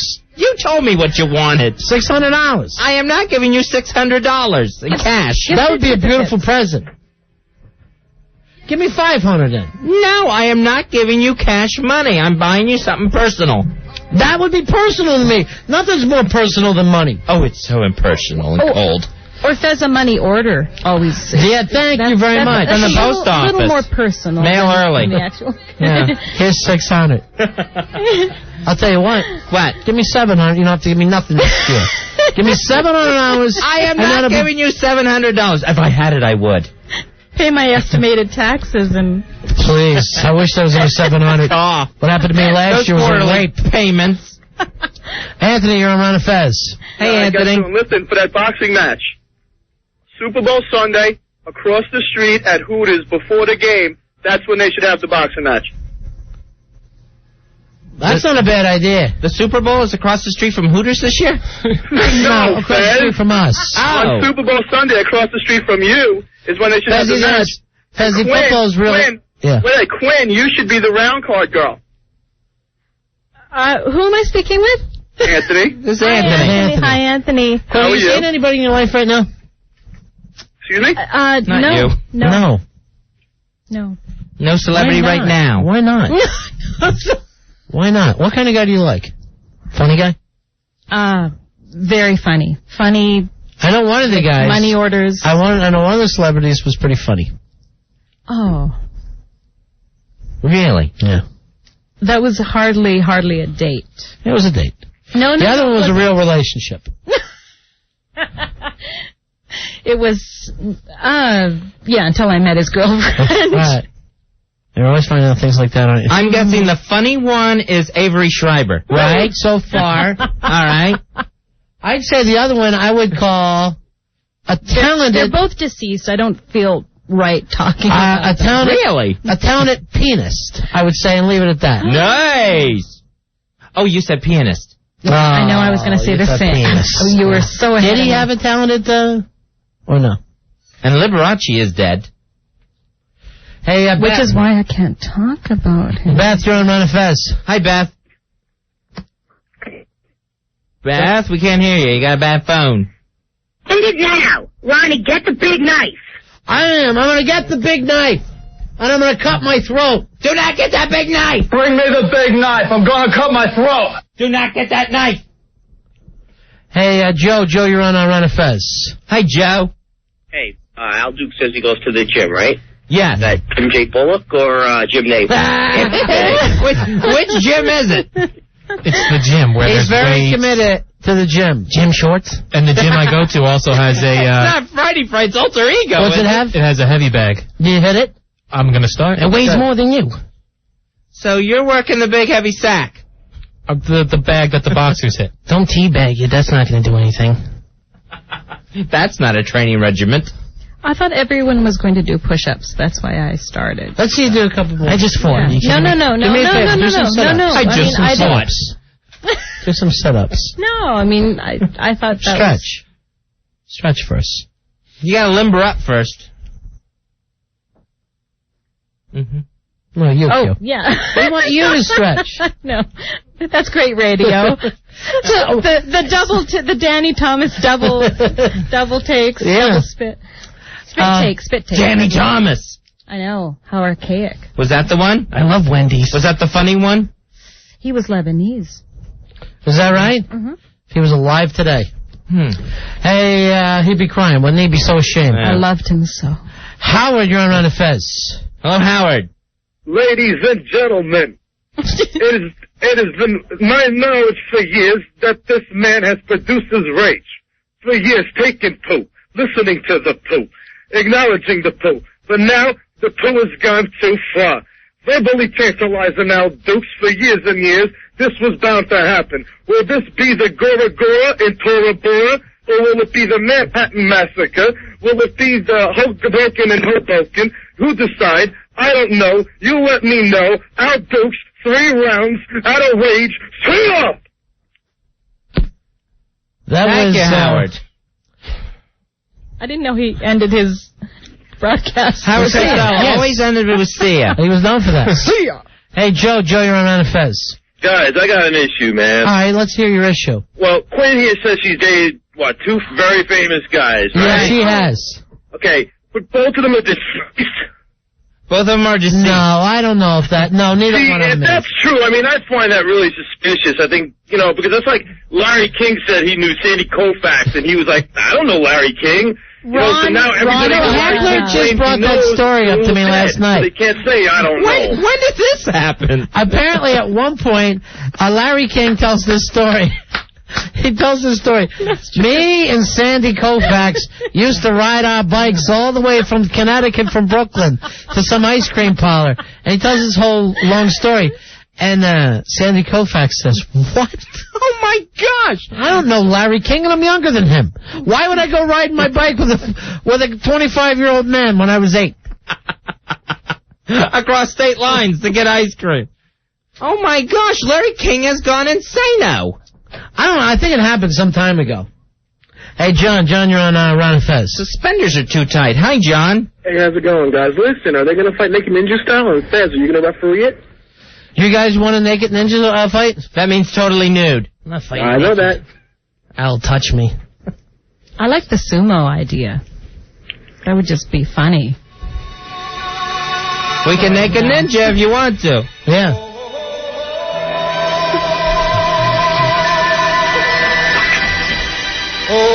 It's really a good way to settle things, mano a mano.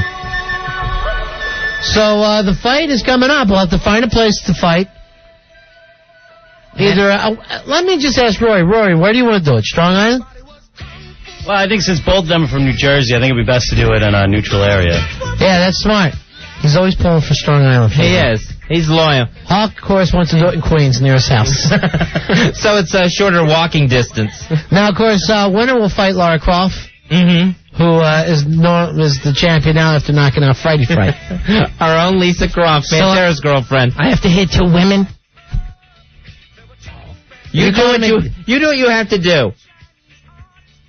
And that Lisa Croft's no lady, all right? Quinn, can you get any of your ex-celebrity lovers to come in? You going to write a book? The tell-all, yes. Tell-all. Will you write the foreword? Sure I will. I'll write the title. Murder at the Pooh Beach I was just going to say after the screenplay or before. Seriously, when that thing gets done, then everybody's going to kiss my ass trying to get to that movie premiere. That's going to be a hell of a movie. That's true. You know, I can see these guys, Q, but I expected you to believe in me. I expected you to care. I care. I care so much. Thank you. I have a foundation. Oh, that's sweet. Here's Army Man. Army Man. Hey, Army Man. As they say, down goes Phasia. Yeah. I like to say, down goes the fag. Down goes the fag. Right. Yeah. Same lines as Pooh. Yeah, we'll see. We'll settle this mono e homo. Fag, you're a fag, you're a big fag. It's the same lines, Joe. And in the ring, the talking doesn't work. No, because I'm going to knock you over the ropes. Right. Hey, Dana. Dana, you're on Ron and Fez. Hi, Dana. You're on the air. Hi. What can we do for you tonight, sweetheart? I want to fight Big Mouth Lisa before the main event.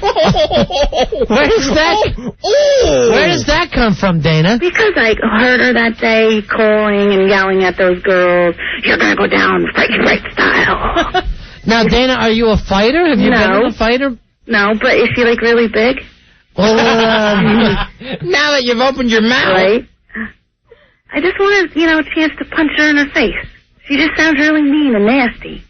Wow. Where did this come from? Have you thought about this for a long time? Yeah, like ever since that day. I was listening, and, everybody was nice, and those girls were there. The one brought you food, and Melissa was there, and everyone was getting along, and then, Right, and then she punched Friday Fright right in the face. Yeah. Twice. All right, here's what happened after that. Dana, this is, I guess, what enraged you. I have people online telling me someone there is threatening me with physical violence. Not a very memorable person, but would you like to repeat it? Okay, I think somebody needs to go and pound a 40, chill out a little. Is that all you know how to say? Listen, you're a miserable skank, and if I hear you open your mouth again, you're going out Friday Fright style, all right? See ya, partner. And that's where we lost the call somehow, mysteriously. See ya, partner. And you still want to fight her, Dana? Yeah. I've never been in a fight in my life. Well, but all right, Dana, how tall are you? I'm 5'8". 5'8"? What are you tipping the scales at? I'm sorry, what? My phone's going out, what? How big are you? Of course, when the weight question comes up. No. Bad connection. I'm like 132. Okay, Is that kilos? Yeah. Pounds. All right, somebody online, no. Wait, Fez, I went to school in Clearwater. Really? Yeah, and I used to work at the Olive Garden in Pinellas Park. Nice. Pinellas Park, Florida. So you were one of the Where the Olive tornadoes. Garden was actually an Olive Garden. Fezzy, she was one of the Clearwater tornadoes. Nice. Go Tours. Yeah. All right, hold on. From what I understand that she's calling us right now, Lisa Croft, so can you hold on, Dana? Oh, God, here we go. I'd like, Billy Staples. Billy, please wake up and take these calls. Thank you, Roy. All right. Because one of those is Lisa Croft. Who I believe, Fezzy, is not going to be all that happy about this. No, Now, let me ask you this, Dana. Yeah. What kind of sports background do you have? Just, like, none, really. None at all? I dog. You're just that annoyed with Lisa Croft. Yes, I think I was just sitting there listening, and I was just like, what a miserable, you know what. A miserable what? I don't know what. What's the rhyme with? Witch. Oh, okay, you're allowed to say bitch. Yeah. Even snitch. I mean, Maybe she meant snitch. No way. Didn't that annoy you that she did that? Well, that's between you girls. My name's Paul. That's between y'all. I find her a joy and a delight. So do I. I think she's very, very sweet. And I can't help it if our intern can't defend himself. Yeah. All right, hold on, Dana. We've been waiting for her to call. People, the online crowd has been writing in that she's calling, but Billy hasn't put her up yet. We still haven't seen her. Billy, don't have her yet? Tomb Raider music. Yeah. Just wait and listen. She'll yell at me. You're gonna go down, partner. That's a good impression. All right, hold on, okay, Dana? In the meantime, get her number in case we lose her. All right. Dana, because she said she's having trouble with her phone. So go ahead and get a number where we can reach her for when we do talk to Lisa Croft. Lisa Croft now challenged by this girl, Dana. I can't imagine. Hey, Larry, you're on a Fez. Hey, Larry. Yeah, I got a ring where they could fight if they wanted to in Patterson. Real, but it's got to stay in Patterson? Yeah, it's the old Lou Costello gym. All right, so it's not... Who was in great shape, by the way. So... Actually, you're thinking of Al Costello, the Australian. The fabulous kangaroo? Yeah. Larry, Heckler's laughing. Heckler's falling down screaming. I don't know whether we want to fight in a gym. I think we want to fight in a club somewhere. So we need a portable ring. Well, actually, I was just kidding. I just wanted to get close to Jack Ruby Joe Toilet. All right. And if we're going to Patterson, it better be Pat Patterson. Okay, nothing like gunfired. What was the Jack Ruby joke? What happened to Jack Ruby joke? I heard Jack Ruby, something about a toilet, and then a gunshot. Yeah. I think he's assassinated his own toilet. All right, here's somebody who wants to talk to us real quick, Fezzy, who's always got a certain perspective on everything. From Sesame Street, it's Foulmouth Elmo. Elmo! Hi, you fellas. Oh, hi, Elmo. Hi, Foulmouth. Hi, I always like to go for the underdog. So I'm here to help out my friend Al Dukes. Oh, you are? Oh, that's nice. Now, Al Dukes finally has a supporter. It's Foulmouth Elmo. Yeah, I don't like the motherfucker, but I'm going to help him out just because he's the underdog. Okay, that's good. All right, so we're going to have special rules for this match. All right, what are the special rules? I need some astronaut magnetic space boots for Al Dukes. Why is that? To stick to the ring. You're going to put a little metal plate underneath the ring. Oh, I see, okay. Then we're going to dress him in a suit of armor, and we're going to put one of them football helmets around his head, and we need some type of bungee cord webbing to keep him from falling from side to side. Wow, this is pretty technically advanced. Yeah, now Joe Pooh can only hit him once, and Lennox Lewis can hit him 5 times after that. Lennox Lewis can throw the punches. Lennox Lewis as a proctor in this boxing match. Yeah, and he can only hit Al Dukes once. And then Lennox Lewis can hit him 5 times in any combination. I don't know if this will work out, Elmo. This is a lot to work out, Foulmouth Elmo. What? All right, calm down. All right, thanks a lot. All right, everybody. And good luck, bitch ass. All right, that doesn't Muppet help. needs Ritalin. It's not nice. He's not nice. I don't know why the kids like him so much. A little panicking. And maybe later on, Rory Hamptons, we can get Foulmouth Elmo's audition tape for Murder at the Super Bowl. Now, that was very, very good. He wanted to play the part of John Madden. You know what's something, though, Fez? I know it's you and some of these other bastards that hang around with you. Yeah? You're making fun of Murder at the Super Bowl. I'm starting to pick it up in your voices. If it was written, we could proceed. Who would you cast Fez as? Fez is not going to be in this movie. He doesn't even believe in it. Why not? You know what? When I get my Oscar, I'm going to go like this. Up you, Fez. You never believed in this. They're going to start playing the music quick. Now who's got an Oscar? Oscar, That's all I'll say. Murder at the Super Bowl made a killing at Oscar. I like that. Hey, let me go back to Dana. Dana, let's do a review. We got her number, too. Hi, hello? Dana, you definitely want to do this, right? You want to? Dana was the girl who called in a few minutes ago, wants to fight Lisa Croft, Pantera's girlfriend. Now, Dana also calls herself the Clearwater Tornado, Fezzy. Yes, that's me. Wow. And why is it that you want to fight Lisa Croft, the lovely Lisa Croft? Because she's just... I just want to punch her in the mouth. Punch her in her big fat mouth, you say? Fat mouth. In order to shut it? Yes. Okay. Maybe she will have to have it wired shut for 6 months. All right, so Dana wants to be the person that finally shuts up Lisa Croft. Yes. All right, now we do have Lisa Croft on the other line right now. Okay, I gotta go now. Are you Seriously, are you serious, Dana, or are you backing out? No, I was kidding. All right, hold on. Here's Lisa Croft. Lisa. Hey, Lisa Croft. What's going on now? All right, this young lady doesn't like you very much, Lisa. Did she actually listen to either of these shows? Does the Snatch have any idea what she's talking about? Dana? What'd I tell you? Does your Snatch have any idea? No, you opened your mouth. I'm not being belligerent. I'm just calling up, retaliating, defending myself. That's not belligerent. You're right, Lisa. Snatch. Not belligerent. Am I yelling you, am I? Not yet. You had something to say to me? I don't want to punch you in your fat mouth. You want to punch me in my mouth? And you call up saying you're kidding? Do you think this is kidding to me? I was saying you're probably a fat, miserable beanbag. You got nothing better to do than call up the show and threaten me. Well, you got your wish. Okay. Name the time and place. I'm sorry? Name the time and place. You guys can set it up if you like. About the Dukes Poo fight.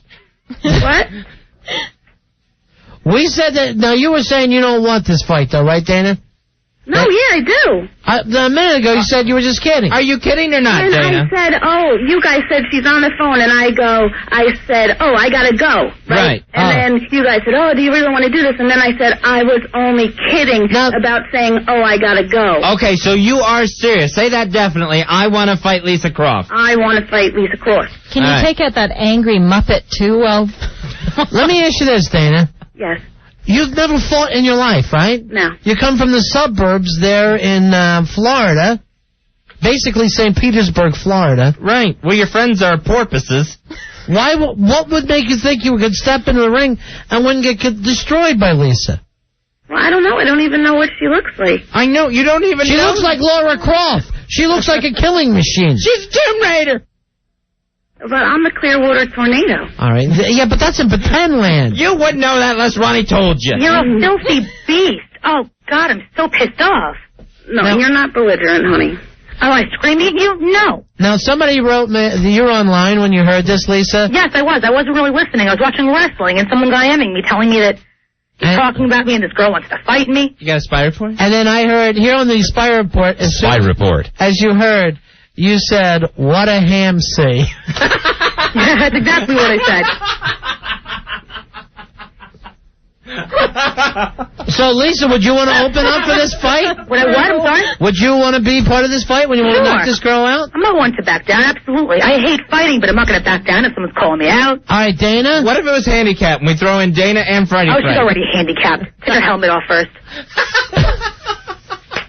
She's not retarded. She's slow, right, Dana? She's got to be. She wants to fight me. She's got a Ham-C helmet on, Ronnie. Dana, we're going to invite you in to meet us, okay? So we can take a look at you. I'm actually going to try to talk you out of it. All right? Okay. No, don't talk her out of it. She opened her mouth. You're in the deep end of the pool. I saw her hit a man in the mouth. And I can't imagine just being so angry at someone you've only heard on the radio that you want to make this your first fight. Because the girl was nice enough to bring you guys food and everything, and then she just called up and what is so nasty. First of all, that's over and done with. She and I don't even care anymore. And if we don't care, what the hell business is it of yours? Because it wasn't right. It wasn't right. Dana, you're not a ham-C, are you? I'm what? You're not a ham-C, are you? No. Staples, the parody song I want worked on is It's Ham-C Time. It's hammer time. Don't touch that. I can all right, Dana, hear you, I'm going to invite you in, okay? Okay. Right now we're going to pencil you in as the fight. I don't see it happening. Why? She would kill you. Right. And we don't think it's a good idea. You don't know that. I just, I have visions. Visions. Not again. All right, well, we'll invite you to come in Monday night so we can meet you, okay? All right, will you do that? Okay. All right, now Lisa's coming in Wednesday night. I don't want you there the same night. All right. Be a partner. Oh, she's still stuck. Which one said that? That was Dana. Oh. What a herpes-infested twat, my God. You would know. Oh, good comeback, you retard. Retard. My. I'll knock you out of your wheelchair, please. Okay. I hear Jennifer wants to say something about this. Jennifer, you're on Ron and Fez. Jennifer, you're on with Dana and Lisa Croft. Hello? Yeah. Yeah, go ahead, sweetheart. Lisa? Why are you so angry? I'm not angry at all. For some strange reason, Thank you, gotten this Jennifer. name as this like big bully when I'm not at all. If I have a problem with someone, I'll speak my piece and defend myself. I'm not a belligerent person. Like You're not belligerent. I'm attacking innocent people. And herpes infested. I'm What? speaking. Hot air, you idiot. We can't You're put an F. idiot. So Jennifer yelled out a big F-U at Lisa Croft. Or did you yell at Dana? did. Dana, Oh, Dana. you can't yell the F word, and I just got Jennifer off. I thought it was Jennifer. It was Dana that yelled the big It just came F-U. out. And I told her an idiot, and she called me an idiot back. Very creative. Now everyone's all caught up. You're a better fighter than you are witty. You're an ugly, belligerent, fat idiot. Oh, that Well, was she's so bad. actually You've none never of those even things. seen me. I've seen her. She's very, very hot. Please. I would definitely have sex with her, but I'm still afraid of her. Ron, you'd have sex with anything. That's not saying much. No one's having sex with you. What does that say? Oh, why hurt my friend's feelings? It's true, Fuzzy, I would. I just feel like I owe it to women. I'm not going to turn them down. I love them all. Does that make me a bad person, Dana? No. All right, here's Jay. Jay wants to add something here. Jay, you're on the Ron and Fez show. Hi, Jay. Hey, how you doing? Yeah. I just wanted to say, Lisa, I hope you beat the crap out of this girl, because she's just Thank you. I hope I do too. she's just wasting radio space right now. I mean, does she have any idea what's going on? She can't just sit and enjoy the show. She's got to call and be in other people's business. I enjoy the show. I just don't enjoy you. Then don't listen, you slut. Don't you listen, you whore. See you Oh, later. God, you have no personality, no mind. Oh, I want to hate you even more than I did before. Is that In the possible? time and place. The time and place is going to be named, honey. Are you effing deaf? They told you. But first, we want you to come in Monday. Okay? Just so we can, see if you have any sort of chance. Okay. Vote column 1A, Pooh Croft to win. Oh, who cares about you anymore, Joe? You're out. Who Croft You to and your win? stupid bitch fight means nothing to Who us. made Lisa Croft your running mate? Maybe she's supporting Al. I doubt it. All right, Lisa. Didn't need to laugh. Lisa and Dana, we got to take a break. Okay? All right. All right. Dana, we'll see you Monday night. Lisa, we're going to see you Wednesday night. All right, thanks, guys. All right, bye-bye. Later, skank. Later, partner. Oh, man. All right, somebody order the Swiss and ham sea sandwiches. Because I'm starving. Mmm. Oh, now Q's ready to talk. You stayed pretty quiet during the cat fight thing, didn't you? When the ladies at the stage. Quinn is in the studio with us tonight. Hey, am I the only one that was a little turned on during that whole thing? I was. Yeah, were you? Absolutely. Definitely. Were you turned on to, Q? You? Yes. Can we have a head? That head fight count? could No pun definitely intended? lead to tops being torn off. Hey, Q, you ever been with any celebrity women? Oh, yeah. Have you really? No. You don't like women at all? All right, now, suddenly... You call them hamsies? Suddenly we're putting a gig together. Yes. We got Lisa Croft against Dana. The Clearwater Tornado is the top of the card. Right. Then we got Joe Pooh versus some other guy as the opening act. I think that's Al Dukes. So Al Dukes and Joe Pooh have finally decided to settle this running feud by putting on the gloves.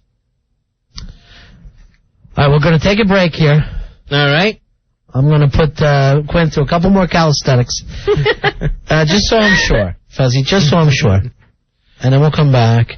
And, we've got... Dinner. Well, yeah, what do we got? Are you hungry? Oh, You start... I'm starving. I thought you brought dinner. When you said dinner, I thought you had something. I thought you were going to bring in some Corningware. And hamsies. Oh. I could eat. I could eat something too, though, myself. Al, I want you to start thinking about dinner, okay? Okay. We've got to give away the Palm M500 tonight, the handheld. Dinner, not dick. We've got Oscar blurbs coming up with Polo. See you next? Polo. Should be next. All right, so call in with your Oscar blurbs. Vanilla Sky is the film Polo will be reviewing, starring Tom Cruise and Penelope Cruz. And you're listening to the Ron and Fez Show. Ron and Fez, 102.7 WNEW. And I want to play John Madden in your football movie. Hello? John Madden here. What? I can't believe this. Oh, my God. What the f*** are you telling me?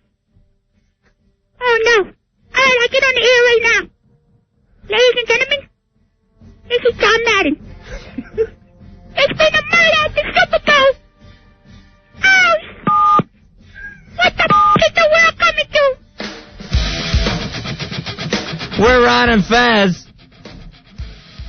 A brief scene there from Murder at the Super Bowl. Now, Fez, you were running me down a little while ago because I guess I've been procrastinating. I haven't finished Murder at the Super Bowl, my novel. Well, the novel isn't finished, and they can't proceed with the movie until the novel's done. I gotta finish this thing. Yes. I offered to do illustrations. It's a big boy's book, okay? This is a chapter book. Now, picture every once and again wouldn't hurt anything. Now, you put me down because I'm probably not the best writer of all time. Although I got a hell of an idea here. All right. But I haven't really gotten into the meat of the story yet, even though we're ready to go.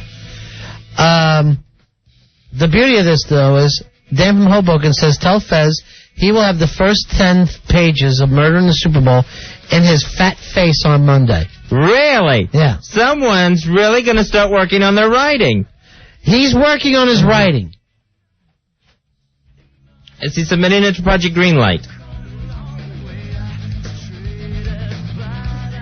I have no idea. I can't wait. I can't wait. Hey, Jack. Jack, you're on Ron and Fez. How you doing, buddy? Hey, Jack. Hi. Yeah. Fun show, but a little violent, but fun anyway. What, Tonight Show? Here? Yeah, Joe's here. Hey, Joe, it's Jack Ruby again. 877-692-1027. What are you asking, Joe? You're driving me nuts. Well, we're ordering pizza, and Al's not much of a producer. This is what you're interrupting the show for? I wanted to make sure we got the right pies, because he just... All right, what do you got? 2 plain and 2 pepperoni. 2 plain and 2 pepperoni should take care of the staff, right? Are they freebies? I'm not sure on that. Watch the nuts sweat. You make me sick. I know. Don't let Joe Pooh order the pizza. Someone's going to want revenge. That's the old days. All right, GVAC sent me this picture, Fezzy, of a big Ron and Fez party that you and I, of course, not invited to. Oh. Look at the Ron and Fez girls, how cute they are. Melissa, F Me Boobs, Lisa Croft. They're all here. There they are. All smiling friendly.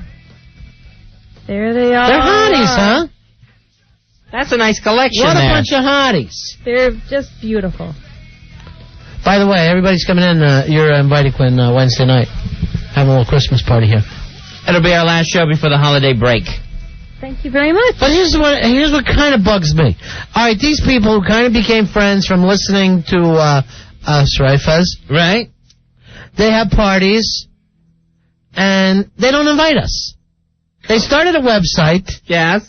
And then they have parties with that website, and no one invites Ron and Fez. They've grown up and moved off on their own. And I know these babes are kissing each other. Here's somebody. All right, Al, you told me that we had the guy lined up, right? Did you tell me to go to that? He said that on the air. He said that was next, right before the commercial break. Well, I haven't seen him since. Here's our buddy, the Jobber. Hey, Jobber, what's happening, buddy?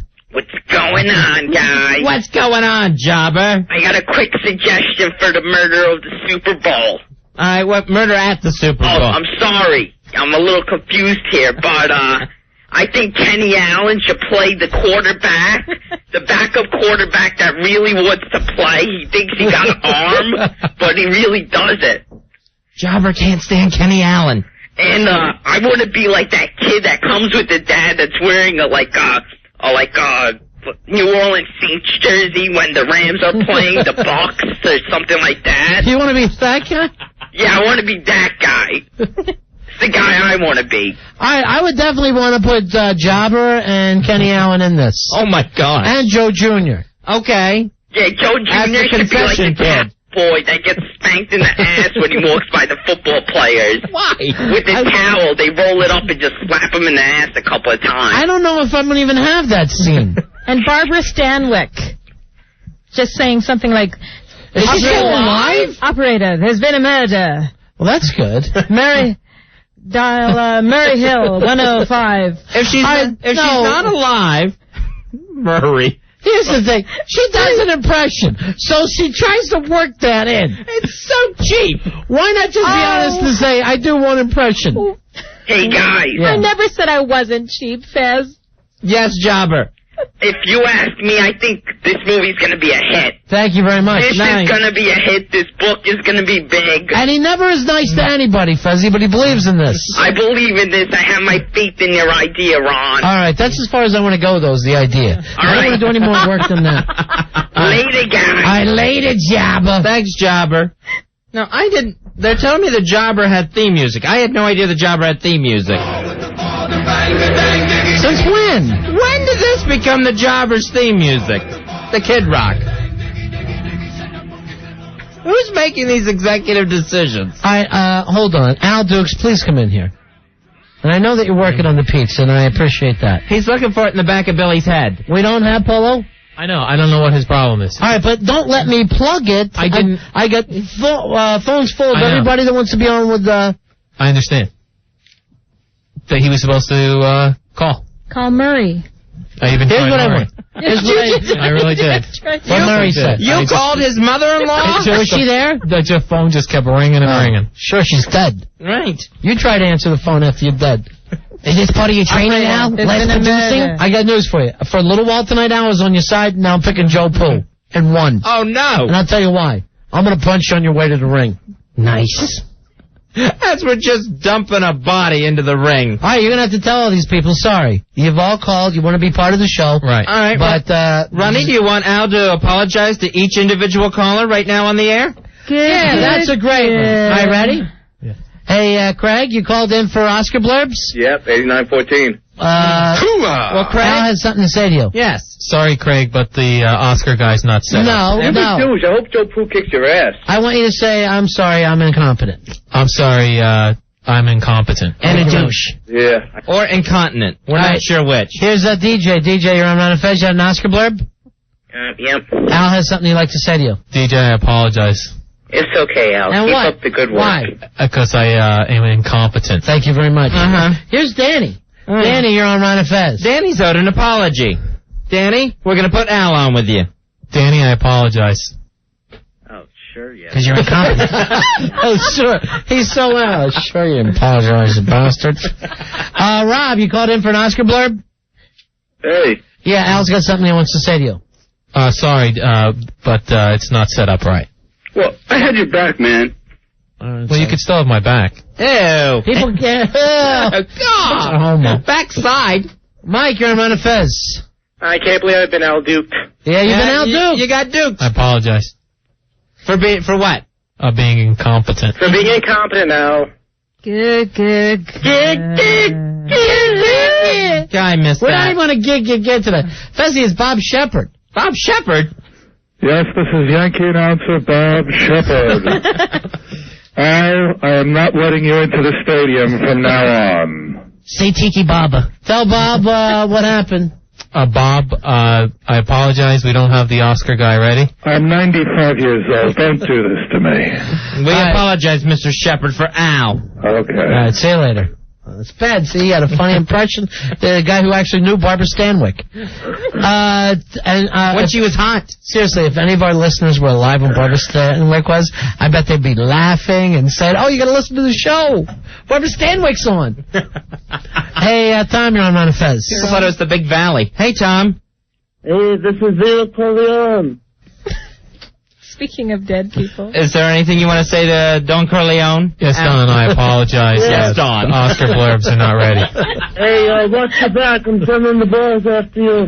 All right. It's so bad. It's not even... Jose, you're on Ron and Fez? Oh, Josie, I'm sorry. No, it's Jose. All right. I'm sorry. You know, I look up and there's a girl. Right, you're actually listed on the computer as being female. Yeah, okay. Jose, you're on Ron and Fez. So, Al, don't you have something to tell me? Yeah, Jose, I apologize. The Oscar guy is not set up, correct? And you're incompetent. What went wrong, Al? What went wrong? Yeah, what went wrong? What went so horribly wrong that before the last commercial break you'd say Oscar blurbs are next? You know, Fezzy, I'm thinking about just spanking in this picture of the Ron and Fez girls. The swole holes. That's nice because... Now? Yes, is that a problem for you? No. Before the pizza gets here. You have a problem with that, Barbara Stanwyck? Operator, call the police. There's been a murder. Doesn't sound like a Fez. I have no idea. No. Barbara Stanwyck only worked in silent movies. Like everyone. She only worked in silent movies. How are we supposed to know what she sounded like? Sounds like everyone. She's awfully calm if there's been a murder. Let me just say that. They're trying to do the 1930s voices, are you, sister? They all sounded like this. All right, maybe you do your talking downtown. Maybe that's the only place to make you talk. Before Fez and I have to go put on a big Broadway show. Oh, it'll be big. It'll be bigger than big. Then every Palook in this town going to know who we are. They're going to know the name's Ron and Fez. They will. It's going to be up in lights, I tell you. Lights. Operator? Lights, I tell you. Is this Barbara Stanwyck? Hello, Barbara Stanwyck? This is Ron and Fez Productions. We want you for a big show. There's going to be a big boxing match. Couple of Palookas, Joe Boo. There's going to be fighting Al Dukes. Everybody's going to be there. Miss Stanwyck, won't you believe in us, please? Ah, Barbara, you're a swell gal. Everybody knows that. One day I'd like to take you home to meet my own mother. Yeah, I'm sure she'd like you. I'm sure she'd get a big kick out of you. But not now. Right now, we're going to take the Kaiser on. We'll fight those bastards all the way back to the front. We're going to beat the Huns. I'll tell you, and we'll do it for you, Miss Stanwyck, because you're top-notch. There's only one problem. Thanks, boys. Thanks for the support. You see, my kid brother Fez, he's blind. Where are you, Miss Stanwyck? Where are you? He can't see you. Don't you understand? He's blind. I know you're here for me, and I appreciate it. That's why the next game, I'm going to hit the ball out of the park for him. Would you? I'm going to help you. I'm going to help you, blind boy. Oh, no one can help me. No one can help me now, except my big brother, the home run hitter. Hold on. Everybody want to get annoyed? Hey, Paulo? Hey, Paulo? Hey, Paulo. No, you're not getting your... There is no Life's a Movie. There's no Oscar blurbs being done tonight. You're a half hour late, fatty. Right, Oh. What went wrong? You got Al Dukes fired. You know what? For the time that you were supposed to be on doing Oscar blurbs, Al Dukes has had to personally apologize to every single caller. Okay. And one more thing. You had the chance to meet Barbara Stanwyck. And now she doesn't want to meet you. Operator. She hates you. She can't stand to look at you. And one more thing. Call Mary Hill. My little brother Fez, he's blind. I wish I could look at you. I wish I could look at anything. Ah, Fez, get on the floorboards. We're getting the hell out of here. I miss a sunset. All I could say was goodbye. I don't know if that's her. I really don't know. I don't know. It's in a... It may be Jessica Rabbit. We're not sure. Paulo, Vanilla Sky. Yes, sir. Did you see it? Yes, sir. Well, now we're not going to hear the review because of you. Okay. All right? Sir, I can't help it. A scale of 1 to 10, how was it? I'd have to say it really was. It's going to be a big bomb. A big bomb? You know what? I'm not doing it, Fezzy. I'm not doing it. I'm too mad at him. Be mad at Gail. Well, That's your wife. Your fat wife? Yeah. Why?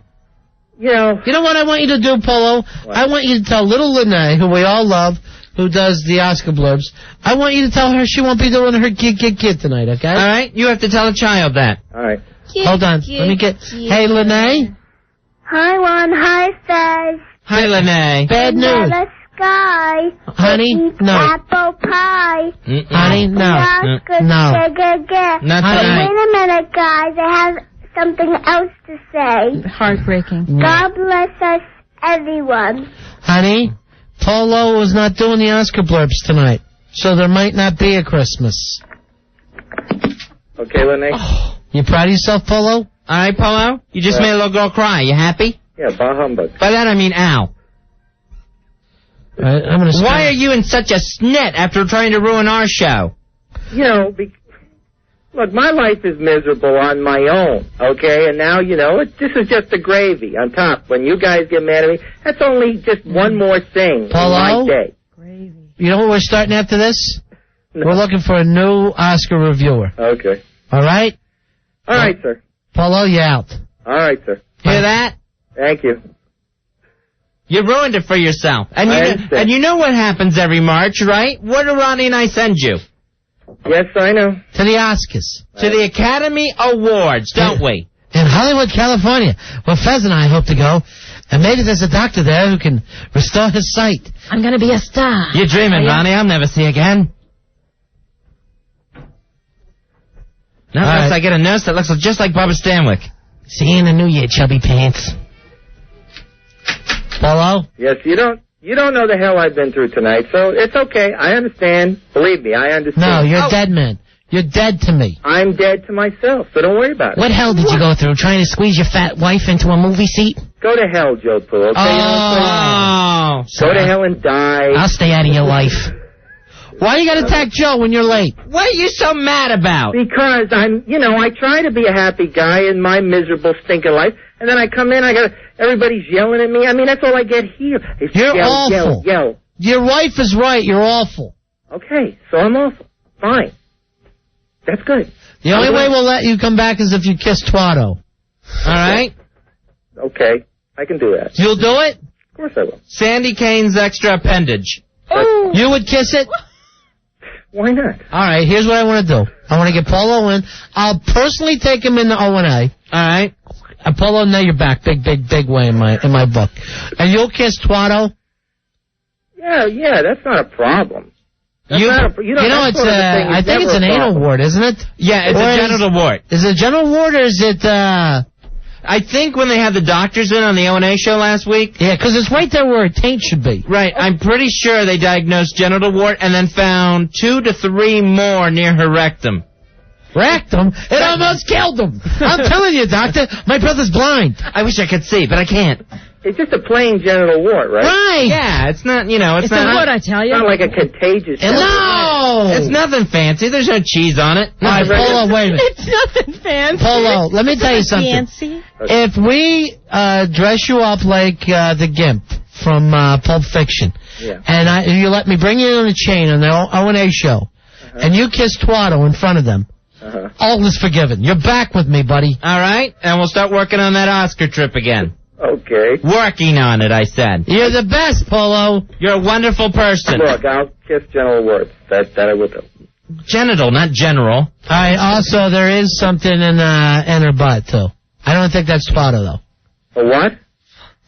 Something else there. I don't know whether it's some sort of offspring. Yeah, so you might be kissing that, too. Yeah. Would you kiss that as well? Let me at least have a rough idea of what I'm doing. It's in her butt? I don't know if that one is. I think it's nothing fancy. The important thing is you'll be kissing the genital wart. We'll leave it at that. Yeah, okay, that's the important thing. Yeah. Right, that's going to be a French kiss. All right. It looks like a piece of chewed up gum stuck to her down there. That's okay. Yeah, it's not that bad. Polo, you're going to be a big star. I'm proud of you.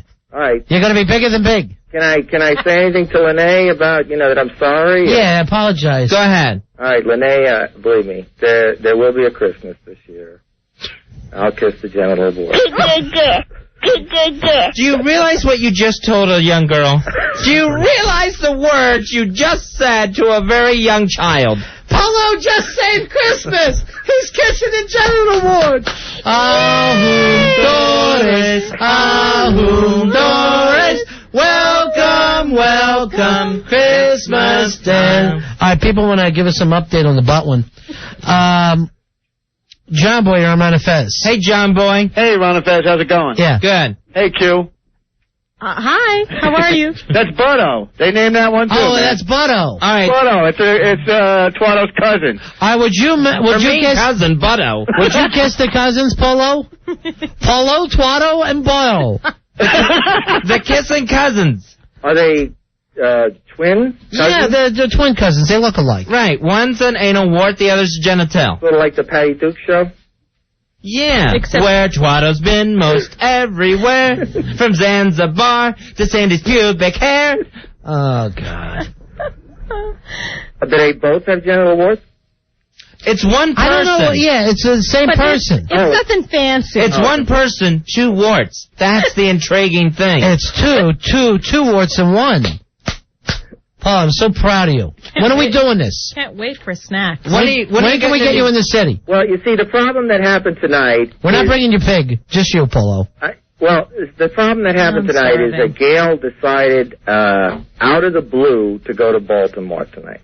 What does she know in Baltimore? Did she stop? Did she go? Yeah, and there was Unless Boot Pal's barbecuing her, she has no reason to be in Baltimore. So she screwed everything up my night as it was anyhow, and then... Not my night! I could have had it all! So did she actually go? Yeah, well, she's in a van with a bunch of people. Who are they? In a serrated Moonies? I don't ask questions. She took off in a van? You know how unstable she is. Yeah, anything could happen this weekend. One time you were going down the highway with her. True story. She tried to kick the windows out of the car to escape. She kept opening the door at 7 forget all that. That's your personal life. Your professional life, you're going to kiss Twatto, right? That's the profession. So here's the thing. Okay. Your hideous wife is in Baltimore. You're free to come to New York. I see no problem now. Well, that's the problem. That's the problem. I have to mind Marie and my mother until she gets back on Monday. All right, and then you get your time, right? I know, but it's their time up there. This is your time down here, Goonie. Yeah, I understand, but this is Oscar time, too. Right. So, you've got all of the Oscar movies. I've seen like 20 movies in the last week. I'm exhausted, going crazy, and they got like more and more next week. So, I mean, I got to do them.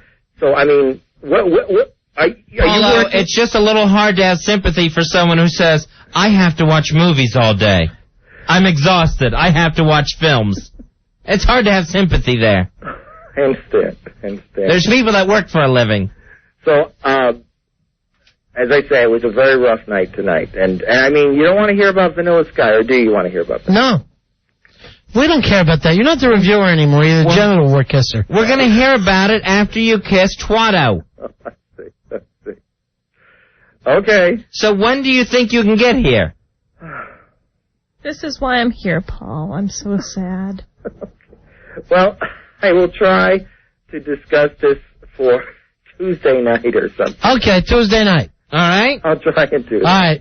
We'll talk to you then. All right, sir. See you later. We got to take a break. Let's come back, Fezzy, and give out the Palm M500 handheld. That's with the new OS version 4.0 software from Palm.com just in time for the holidays. Log on to Palm.com for more information. Let's do one of those embarrassing stories. Okay. Let's do one. We got our big Christmas party tomorrow night. Tomorrow night is the office party. Which is a lot of people who really don't like each other very much getting together. Sure. And drinking. That's always and looking at each other and smoking. A tense situation. Let's give out the Palm M500 handheld to most embarrassing Christmas office party. All right. Whether it was you or someone in your office that you know of, we want to hear who really effed up at the office party. 877-692-1027.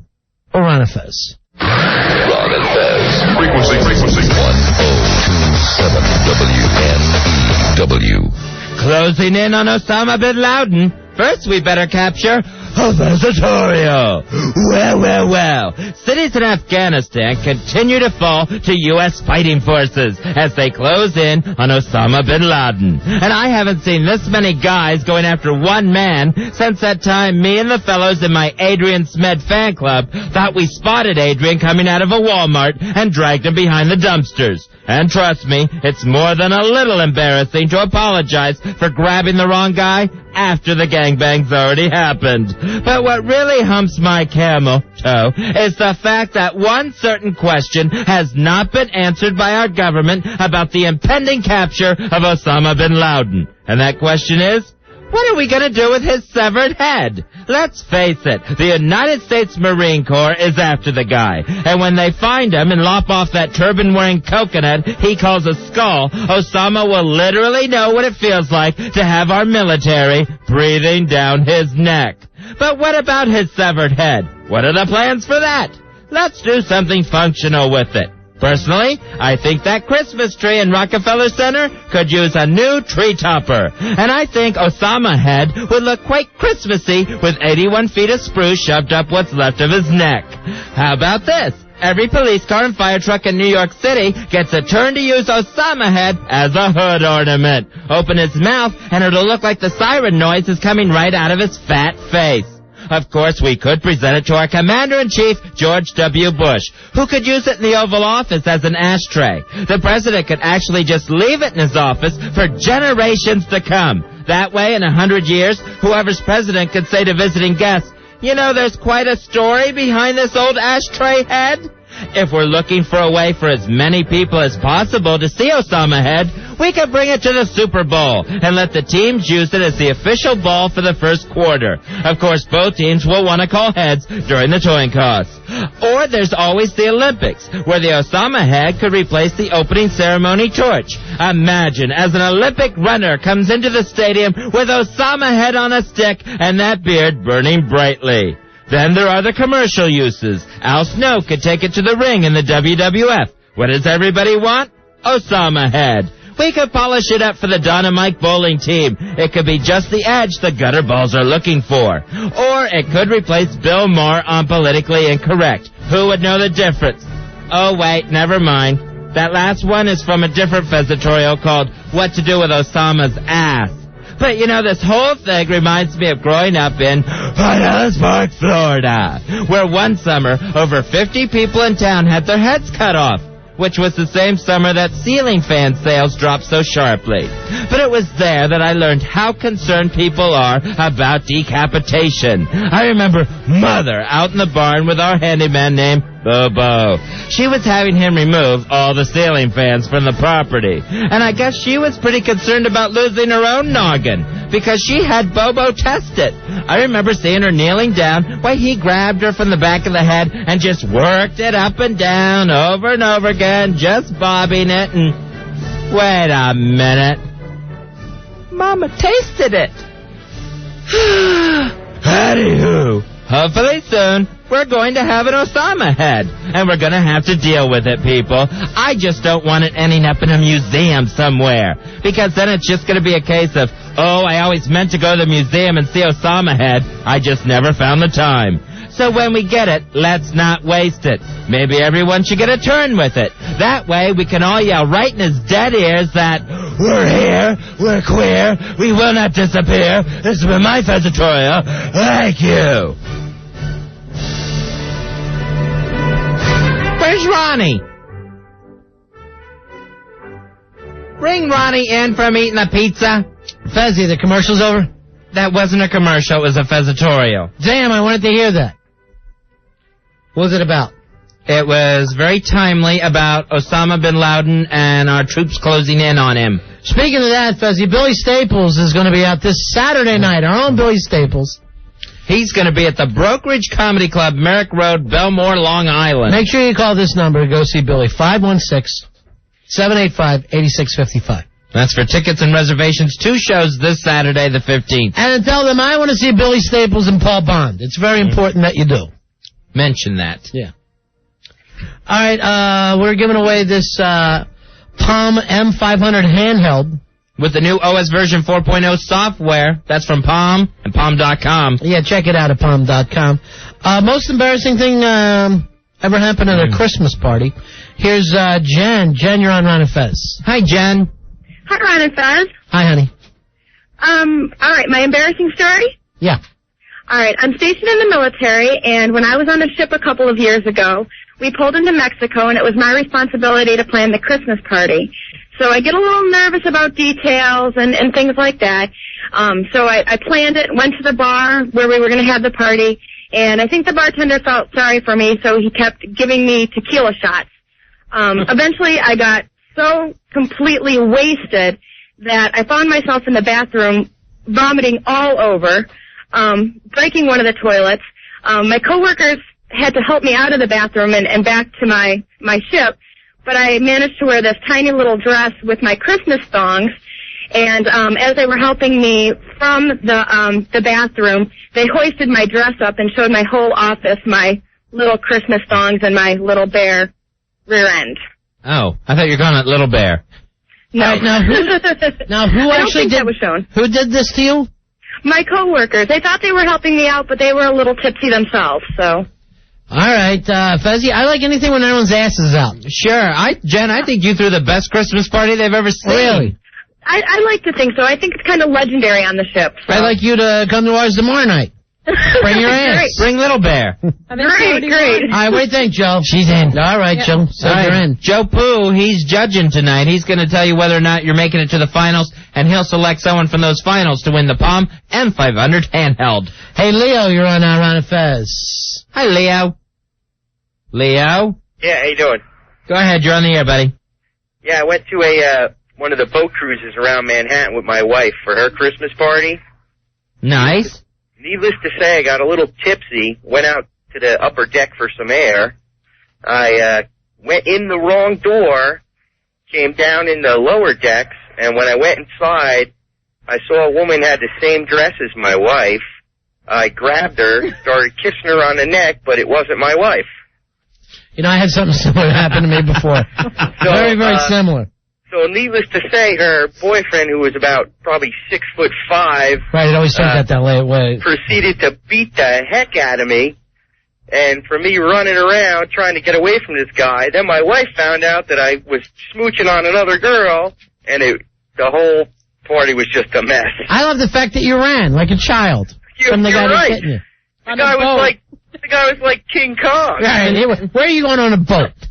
What is this, Titanic? And I like the fact that it's your wife that has to go back and face this on Monday, not you. Oh, I know. You're in, sir. All right, Joe Poo says you're in the finals, Leo. Oh. These are good, Fez. Hey, Brett. Brett, you're on our Run of Fez. Hey, Brett. To make a long story short, I pooped my pants, and they were white pants. And when I thought I was being the life of the party, not knowing that I had the brown stain in the back, everyone brought it to my attention the next morning. You were being the wife of the party. How drunk are you? You crap your pants. I was acting like I was indifferent to it. What made you crap yourself? I guess it was a fart, and that's all I thought it was. But I guess it had a little bit more meaning than a fart. My friend, we don't wear white after Labor Day for a reason. I know. You know what? It was like back in the late 80s. The Karate Kid was in, and it was the white pants were big then. What? Karate pants were in? Well, the Karate Kid. You know, he liked one of those we all wore karate pants there for all. Members-only pants and that whole get-up with the feathered hair. I thought Cobra Kai probably put that on your but I pants. ended up pooping my pants. Joe, what do you think? I love a pooper. Sure you do. Yeah, always. Oh, warms your heart. Mike, you're on Run of Fez. That's not my heart. Hello, Mike. How you doing, big-ass card holder? 2069. What you got, 2069? This is at my old job's Christmas party. We rented a catering place in Queens, and there was this gorgeous blonde that I'd never seen before at work, and she was, walking around and enjoying the party. And I wanted to walk up to her and say hello, but didn't have the balls to do it. So by the end of the evening, when I had about 20 tequila balls, I walked over and told her that she was the hottest piece of ass that I've ever seen, and I would die if I could bang her. Turned out that it was the boss's wife. Why would you even say to a woman, you're the hottest piece of ass, and I'd die if I banged you? Yeah, it wasn't me saying it, it was the tequila. And did you come up with this on your own, or did people keep saying to you all night, ooh, you want to go over there? You want to make a move? It was my buddies going, yo, you got to talk to her. You got to ask her out. Just tell her how hot she is. Nobody ever says it there. And they know who she was. They knew exactly who she was. Not only should you lose your job, you shouldn't be able to get another job anywhere. It's just too stupid. Ouch! What do you think, Joe? He's in. Yeah, okay. All right. I wish everybody could win this palm help. They're all good. We only have one. Deborah, you're on Run of Fez. Hi, Deborah. Deborah, that's me. Yeah. Go ahead, Deborah. Well, I found out 2 nights before my company Christmas party that my husband was dicking somebody else. And I was caught in the parking lot trying to get into my car on my knees with the keys, trying to find the keyhole in my car. Now, was that a keyhole or some guy's junk? No, it was some guy's junk. The guy that caught me was totally gay. He was the VP of the company and brought me back in to give me a sober, the coffee sober thing, like a sober drunk. What do you think, Joe? Yeah, she's in. Really? Oh, thank you, Joe. For getting drunk and kneeling down, why she tried to open the door. I like that her husband was Charles Dick and someone else. And the fact that she was trying to drive in that condition. She's getting rewarded by going to the finals. And the quote, keyhole, unquote. Joe, are you paying any attention at all? Or Yeah, no, that's a good story. Seriously. My old man's dicking somebody. Next thing you know, I'm drunk off my ass, driving down. Funniest thing, I hit an orphan. I hear something dragging under my car. I turn around. It's a baby's head. Oh, you win. I could have died. I was so embarrassed. I said, wait till this gets around the office. 877. You see, Joe, drinking and driving, never a funny story. No. Never a happy ending. She had a good lead up to it, though. Orphan's always funny. You heard the term dickin', and you went off just smiling and handing out palm help. You're giving out palm M500s because you hear the word dickin'. I didn't give it to her. She's just in the finals. 877-692-1027 if you want to get in the finals. Paul, it's easy enough. Just call. Paul, you're on Ron and Fez. Hi, Paul. Hey guys. Yeah. There was a guy at work who always would drink a little bit too much, even when we went out. That don't make you a bad person. Yeah. No, I don't know about that, and he says raises and reviews were given out, and he was very unhappy, so he was in extra rare form. So we're all standing around, and somebody goes, "What is that?" We turn around, hearing something, and Kevin was relieving himself in the crowd of everybody. But I don't know that he realized he was doing this, because somebody screamed, "Kevin, what are you doing?" He turns around, and of course, people get hit.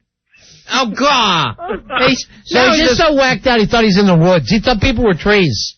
And he turns into a sprinkler system. What do you think, Joe? Yeah, he's in. All right, of course you're in. Everybody's in. He peed on the crowd. And then the funniest thing. And we know his name. I thought I was hitting a golf ball, but it was a baby's head. There's nothing better, though, when someone goes into a Christmas office party with a grudge on their mind. Oh, sure. I'm going to get that son of a bitch. You can't hide it for more than one drink. I was at one Christmas party. We were actually holding a guy back from giving the cliched piece of his mind. Here's Dave. Dave, you're on Ron and Fez. How you doing, buddy? Hey, Dave. Yeah, I'm here. All right, so I was an office manager, all right, and we had an office in a mall. Hello? Mm-hmm. Okay, I thought I lost you. All right, so we had an office in a mall. I took everybody out to the bar that we had in the mall, and somebody said, "Why don't we do some shots?" Well, next thing I know, I'm sloshed. We're walking back to the office. I slip, all right, and hit the ground. Everybody runs, all right. These two old ladies that work with me pick me up and are helping me back to the office. I puke in their purse. This one woman's purse. Oh my God! You're so disgusting. All right. Well, it gets better. She then calls the home office, like 2 days later or whatever, and I ended up losing my job over it. You should. Nope. Why did your coworkers run when you fell down? Well, we had like a bunch of like college kids. Why did they tear out of there? Oh my God. Head wounds. Run. But I'm seriously, I'm glad you got fired for throwing up in a purse. What a nun! I got bad aim. What can I tell you? You could hit the rest of the earth. You had the whole rest of the earth as long as you didn't get in this lady's purse. Oh, it's a Fendi. What do you think, Joe? He's in. Of course. Cool. I'm certainly noticed a pattern. Why do we bother having a judge, Fez? They're all very good stories. Mike, you're on Ron and Fez. Hello, Mike. Yeah. What went on at your party? This guy, he would do his comedy thing in front of the whole company. Right. Every year. That sounds embarrassing enough already. And one night he got so drunk that he pissed his pants in front of everybody. By the way, he's playing the Brokerage Comedy Club this weekend. Merrick Road in Belmore. His name is Billy Staples. If you want to see that same comedian, give him a call, 516-785-8655. He'll be there with Paul Bond. Yeah, go ahead, Mike. And So the comic wet himself. Why did he wet himself? He got really, really drunk. All right, and then tried to take the stage, being a stand-up. So, the comedy styling. No encore tonight, folks. He looks down, he smiles, he starts crying like a baby. He runs into the bathroom. You hear him weeping so loudly, right? It took the whole company to get him out of there for like half an hour. Oh, why not funny? I'm a wet boy. I'm not funny. I'm pee-pee. I got wee-wee. Oh, my God. What's this guy's name? Seinfeld? He should have said it was part of the act. And he went on to become Mr. Conan O'Brien. Wow. Joe Poo, what do you think about Mike? He's in. Oh, of course he is. He peed his pants and cried. Of course he's in. It wasn't him. It was a guy doing comedy at his office party. Yeah, it's a good friend. If I let the pants pooper in, I gotta let the pee pants in. All right, so far, everybody who's called is in the finals. That's true. He hasn't turned one person down. There's one or two of them, in retrospect, I might have not let in. Not one. It's a little late now. But all the rest are very good. Should we pull him and put Al Dukes in there? You're out as the judge, and Al Dukes, your opponent, is in at the judge. Wow! A judge has been dismissed. 877-692-1027. It's the Ron and Fez Show. Ron and Fez, 1027 WNEW. We're Ron and Fez. A Palm M500 handheld on the line. Looking for those embarrassing office Christmas party stories. Now, we're coming back from this break with a new judge. Joe Poo has been ousted as judge. When did this happen? On the show. Try listening sometime. Right before we went to break, because you're not listening to anybody. You're screwing up the stories, and you're letting everyone in the finals. What do you got replacing me? Al Dukes. No, that can't happen. He can't dethrone me. All right, 877-692-1027. Here's Ron. Ron, you're on Ron and Fez. Hey, Ron. Hey, Ron. How you doing? Hey, buddy. Hello? Yeah, go ahead. Yeah, listen, last year at our PBA party, we had one of our new guys get pretty intoxicated and started bragging about what a man he was. And there was a few girls there at the party also. Then we tempted him to go outside and show us just what he did. So on and off, as the party goes on, the guys are on the road, come in, they say hello, they have a few things to eat. So we had a detective car out there, and he got in that. And little did we know that he had his leg up against the mic of the radio and started bragging, and we were cheering him on, and et cetera, but there was about 15 minutes of that being broadcast over the air. And we ended it. We didn't know what happened. Well, the next day, we got called into the chief's office, and one of the citizens that live in the community had a tape recorded, and we had to explain what happened, and needless to say, we all got about 2 weeks on the beach for that. That's a good one. What do you think, Al? No, he's in. That's a great story. What are you getting out of Joe.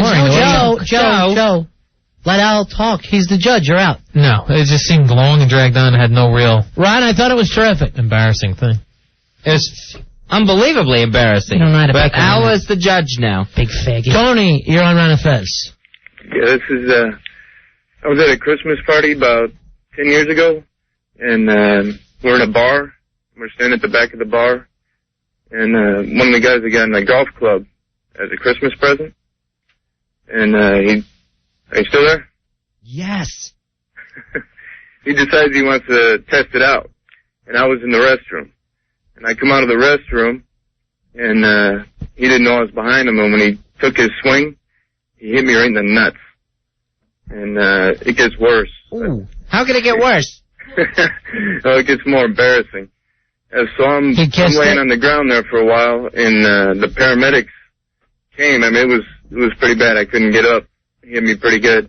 The paramedics came, and this is in front of... They came? They were so excited about where you got hit. I knew they were breathing hard, but I didn't think they... It was messy. But they, it was in front of everybody that I work with and a bunch of other people that I didn't know, and they took my drawers down in front of everybody. That's embarrassing. Al, what do you think? No, I mean, this is a Palm M500 handheld. You gonna let anybody in? Thank you, Tony. I'm sorry, my friend. Sorry, Tony. It's only two guys. Asswipe. Here is Robert. Robert, you're on Ron and Fez. Hey, Robert. Ron and Fez. Yeah, buddy. Tell your story to the new judge, Al Dukes. Tell your story walking. Okay, I had a new girlfriend for about 3 months, and I went to her family Christmas dinner with the grandparents and parents and everybody. It was the first time I met them. I was nervous, and I had to make duty, so I went upstairs, I used the bathroom, and I went to flush, and it wouldn't go down. That was embarrassing, so I took the scooper for the cat litter, and I scooped it out of the toilet, and I threw it out the window. When I came downstairs, I thought everything was okay, but they were all staring at me. And what I didn't realize is there was a bay window right below the bathroom window, and my crap landed all over the window. Ew. Al, Al, what do you think? Oh. It's not really an office party story. Christmas party. Yeah, but it was more like a family gathering. I'm sorry, Robert. I liked it. Al's saying no. You haven't let one person in. And that hurts Joe Pooh's feelings because it was a pooper story. Jose, you're on Run of Fez. Hey, everyone. I think I'm also disqualified because this isn't an office party. All right, let's hear it. All right, I got caught getting a hand, I got caught getting, Sure. A handy? Yeah, at my mother's Christmas party that she was having. Who did you get it from? This girl that used to she was in my class. We were actually neighbors, and her mother actually caught us. Now, was this a class teaching handies? I call this the Christmas miracle. 101. Yeah, I thought I locked the door, but I didn't. What do you think, Al? No, it's not an office I'm surprised story. it was a dick story. Jamie, you're on Run of Fez. Jamie. Yes, hello. Yeah, Jamie, you don't have a gun, do you? No, I don't have a gun. That song is such a lie. All right, what's the story, Jamie? Okay, I'm a teacher out on the east end of the island. God bless you people for what you do. And I was at our Christmas party, and a teacher, a kindergarten teacher in her 40s, got a little too drunk and attacked the principal, kissing him, jumping on top of him. Okay, sexually attacked. That's so hot. Yeah.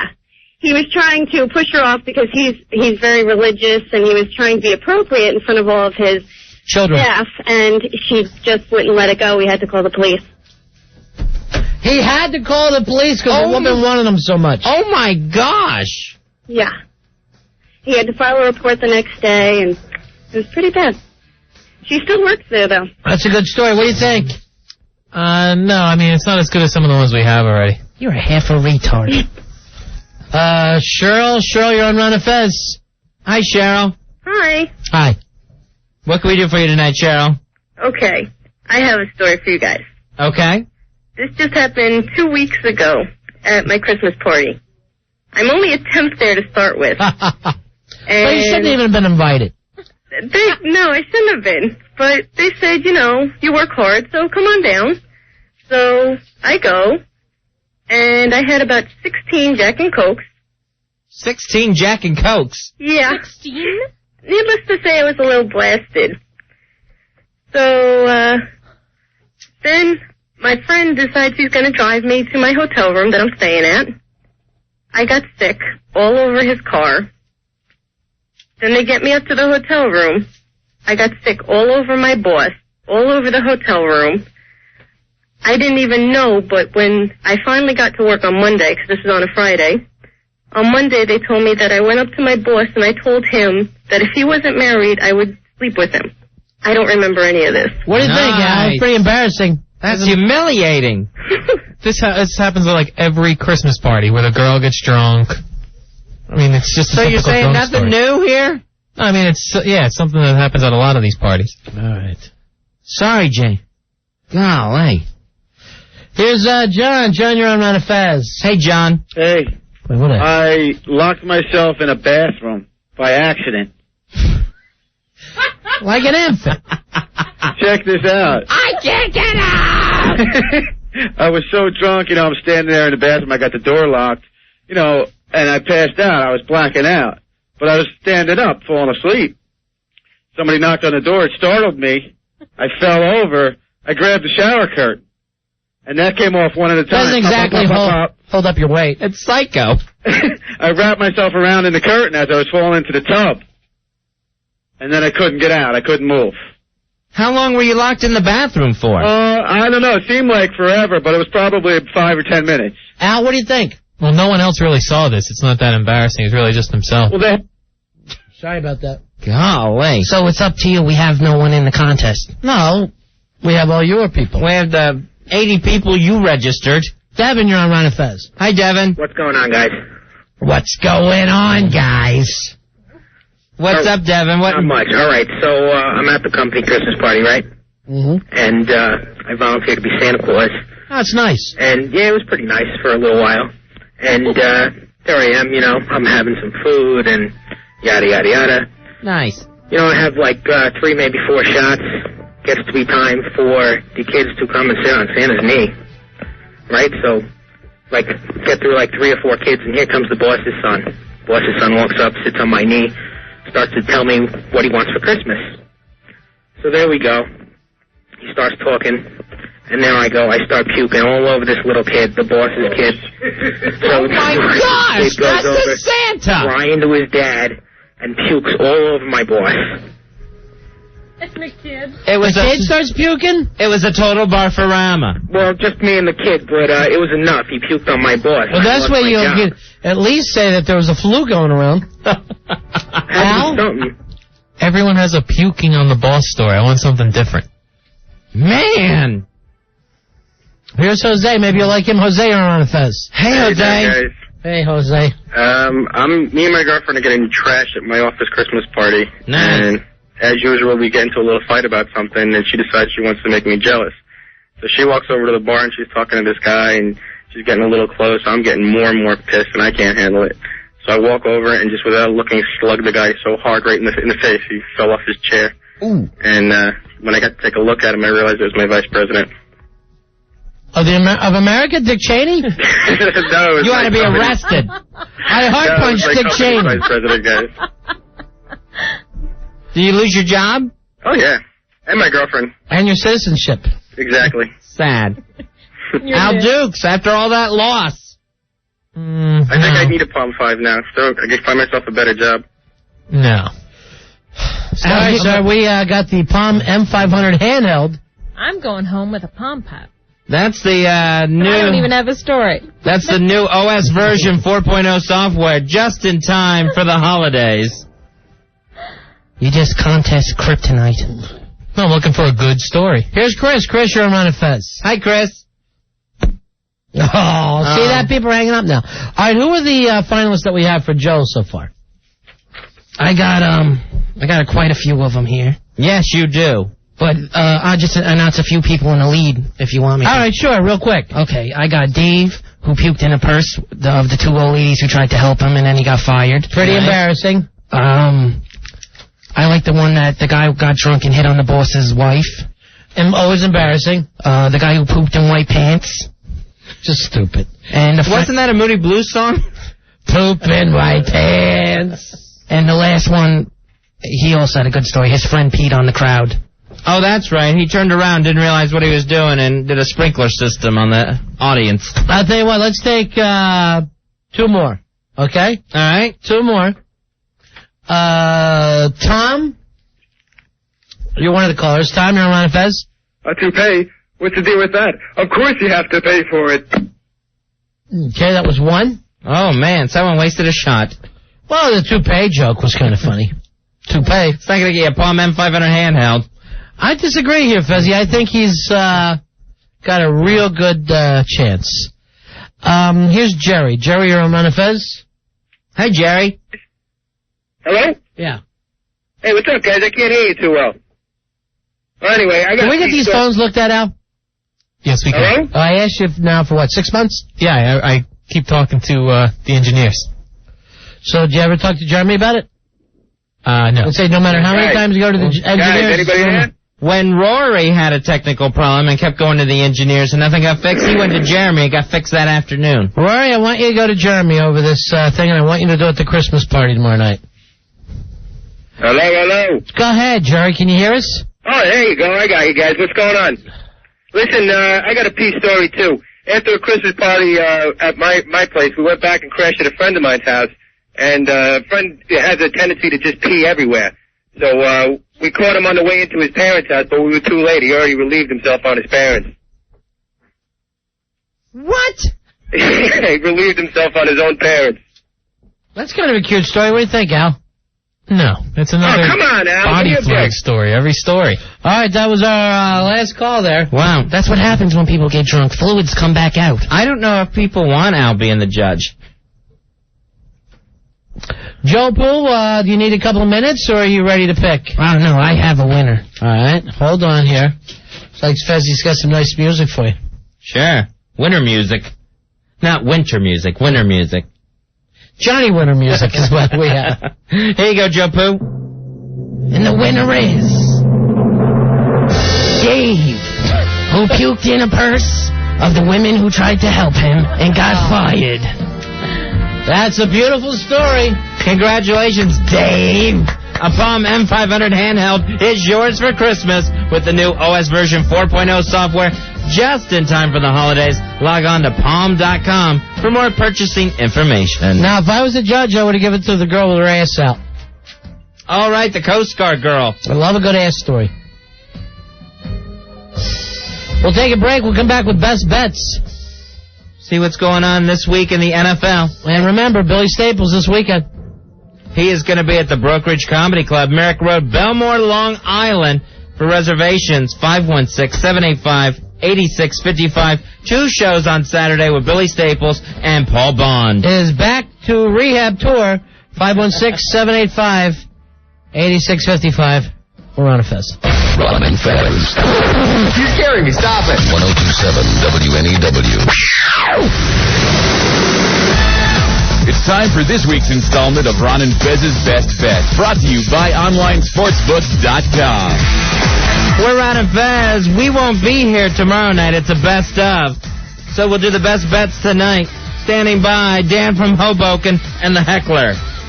By the way, Al, I'm very, very curious to know what the best of is tomorrow. Heckler, how you doing, buddy? Hey, everybody, it's the Heckler. Happy birthday!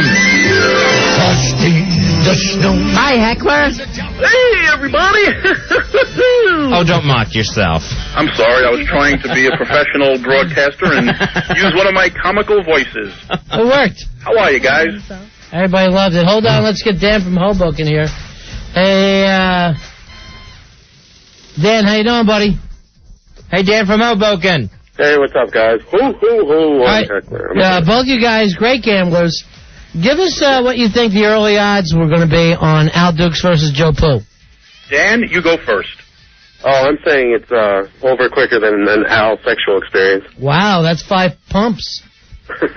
Well, the Brooklyn book is open. The bets are coming in. We have Joe Pooh at 10-1. 10-1? Wow. 10-1. I might take some of that action. This is one of those fights where if Joe Pooh does not knock out Dukes in the second round, Dukes could run around like Alfalfa in a Bad Little Rascals episode and probably tire the poor Pooh out. But I have Joe at 10-1, and that is rising as we speak. All right, let's go for the undercard here. Lisa Croft against the Clearwater Tornado, Dana. Well, I would say that bet right now is off the board. Lisa Croft has experience. She talks the talk. She walks the walk. Lisa Croft, I would say, at 25, possibly 30-1. Wow. And going up as we speak. She's lovely, but lethal. And I also don't think there's any way this Dana's showing. I think it's an act. Yeah. Dan, what do you think? Who, me? I'm throwing it to you, Dan. Back to you, Dan. I think you better get Sales to book a corner because I think Dana's done. I don't know. Jeez, Dan. I think Billy would have a better chance assaulting. Not good with the words. Words not friends of mine. I don't understand all the verbs and nouns. I know speak English. Sentences, tongue-tied. Not good with the... I learned from a book. I learned from a book. Well, people, let me just tell you a little recap here. Yeah. Dan is still on top of the pack. He lost twice last week, so he's back to earth with a respectable 9-5 record for the year. He had Tennessee, and he had Arizona. Tennessee Volunteers, that is, from college ball, and Arizona. They both lost. Ronnie Bennington. What were you thinking with those? I was trying to help you guys out. I picked Tennessee so you wouldn't run, so that you could win. That was kind of you. Yeah, I was actually going to take Tennessee. Yeah, that really exists. A generous gambler. Good Ronnie, you won. You had the New Orleans Saints, and you're a dismal 6-8 for the season. Yeah, that's awful. Fezzi had a victory. I can't believe it. No Monday way. Night Football. Let me ask, the Dolphins, and he is a very pathetic 5-9 for the year. Now, this victory of Fez's, did it take place on the air? Probably in the bathroom. So. That would be the first one. With a boys' choir singing Christmas carols. All right, Fez, what do you want this? Oh, yeah, we still got hecklers. Oh, yeah, well, I'm pathetic just as bad as you guys. I am 6-8, but I had a winner. To all my friends in Washington, D.C., I did take the Redskins last week, so I am 6-8. and I am on a roll. Right back, baby. Yeah. Right off the bat, I'm voting against Washington this week. I'm taking the Eagles. Write it down. IGGLES. That's a strong pick. You're giving Eagles. 3 points to the Redskins at Washington. Yes, I am. Well, I call this the I-95 Bowl. you got to use your head, my buddy, not your heart. I am using my head. Okay. Now, if I pick the Eagles all year, no. So don't act like I'm, Ronnie Eagle Boy. I'm a Jet guy, and I bet that was your Indian name. I'm betting the Jets. I mean, not this week, but I love the Jets. And, Ronnie, I've told you before, being a Jet fan is like dating a hooker. They break your heart every time. They break your heart. Isn't it awful? It's horrible. Has anyone dated a hooker before? You always think you can turn her, but you can't. They wind up in your trunk. Not for nothing. Those Jets are a bunch of hooers. I hate them all. But the only reason why she ends up in her trunk is because you just love her so much. You love her so much you can't stand the thought of her being with anyone else. You want to keep her. You want to keep her, right. I used to love her, but I had to kill her. So Ronnie's got the Eagles this week. Yeah. Okay. What's the next loser pick? Next loser pick, I'll do. It'll be New England. I like New England giving up 4 to Buffalo at the Bills this week. Whoa, doctor, that could be a snowball. Yeah, I don't know about that pick either. It's just, it's one of those dogs you just want to stay away from. It's, you know me, Ronnie, from New England. Yeah. I'm betting with my heart. It's like betting on Jose Luis Rivera. No, you know that New England's not the same as England, right? It's not. I know you're a big Beatle fan. I thought it was just newer. I thought New England was going to go out and win this one for George Harrison. Pressure. All right, who we got, Dan? We got Danny. Danny, go ahead and give us your winner, Mr. 9-5. I'll take the Cleveland Browns over Jacksonville this week. What's the spread there? I think it's 2.5. 2.5 at Cleveland, Jacksonville. Again, I can't find myself watching that game. I don't watch any of the games. I have to be able to watch. Oh, you got to watch every game. Yeah, I know. You got to get that ticket, that home ticket, and just sit Well, down. what I do, they call me middleman. I just stand in the middle of the bar at Hooters. And just stare at all the TVs, all the games going on? We actually have a guy we call middleman. He stands in the middle of Hooters, and he just slowly revolves all the way around. And what's the over and under on Fezzi's rib consumption? Ribs? Yeah. Well, the guy at Hooters who waits till there's a lot of cheering, then looks over there and misses everything. I'll tell you this, never bet against Fezzi when his brother's in town and there's going to be eating going on. Oh, exactly. We will tear it up. Get the feedback for the Watley boys. Them Watley boys, they're in town. Did everyone make their pick? No, I got mine. Okay. I'm taking, don't forget we have games on Saturday. Right. We have 2 games due to the lack of college contests, so we have the Giants and the Cards and the Raiders and the Chargers. So I'm taking the Raiders -4 at San Diego. Why? I don't know. I just have a feeling. The way I'm doing this season, I'm just flipping my Canadian loony over here. Oh, Quinn is Canadian. Oh, hello. Hello there, eh? Do you have toonies also? You ever notice she Canada's a great place. They started a country and nobody showed up. No, hey. Oh, hey. All right, thanks, guys. We guys, gotta go. have a great weekend. Have a great time at the party. Will do, man. Thanks, Eckler. Thanks, Dan from Canada. Hoboken. Take it easy. Good night, guys. Best of tomorrow night, Quinn. Thanks for coming in tonight, honey. Oh, thank you so much, guys. Returning that thing, we'll get that right out for you. We're Ron and Fez. We'll be back Monday night, right after Opie and Anthony at 7 o'clock. And Big Mike, Patrick, Sigmund.